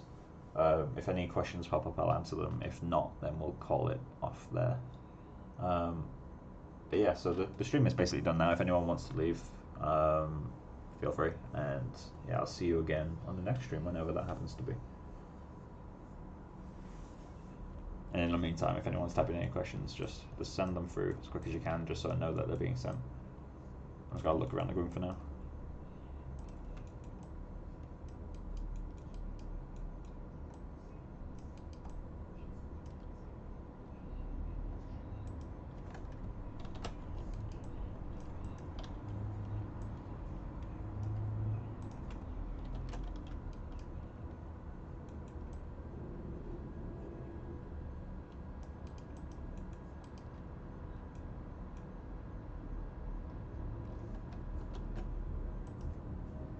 Cool, thank you so much. Yeah, no problem, Rima. I hope you're finding these helpful, and I hope you're doing well as well in Bangalore. Obviously, you guys have just recently gone into lockdown, so I hope everything's okay for you. It took quite a few days for London to settle down with like people buying way more stuff than they needed.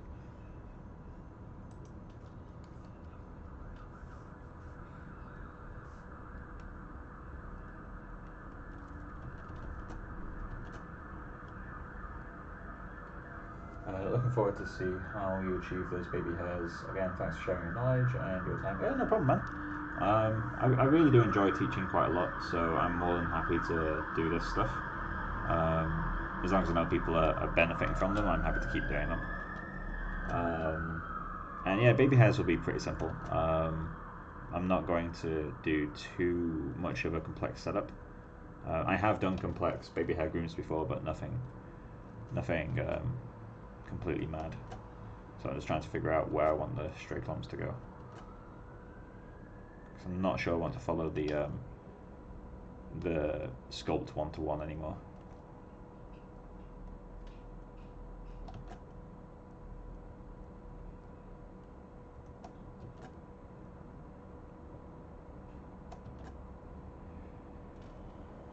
Yeah, all good so far, thank you. Yeah, no problem. I'm glad. Yeah, I'm glad you're safe at the moment in time.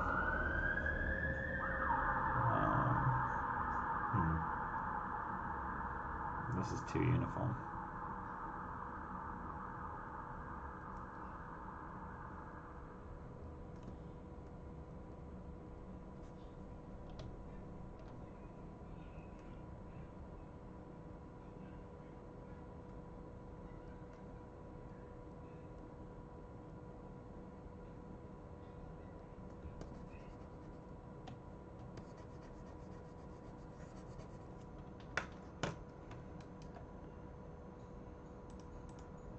Cool. Well, it's been 3 minutes, so I'm gonna head off. But yeah, hope everyone's doing well. And whenever the next stream is, again, unlikely to be tomorrow. They might be. I'll post it in advance if there is, but chances are it'll be on Tuesday after work. So it'll be starting pretty late for you guys in Bangalore, but it'll start around, let's say, 7:30, 8 o'clock on Tuesday in British time or Greenwich Mean Time. So yeah, see you guys then, and I hope you've enjoyed it. Bye.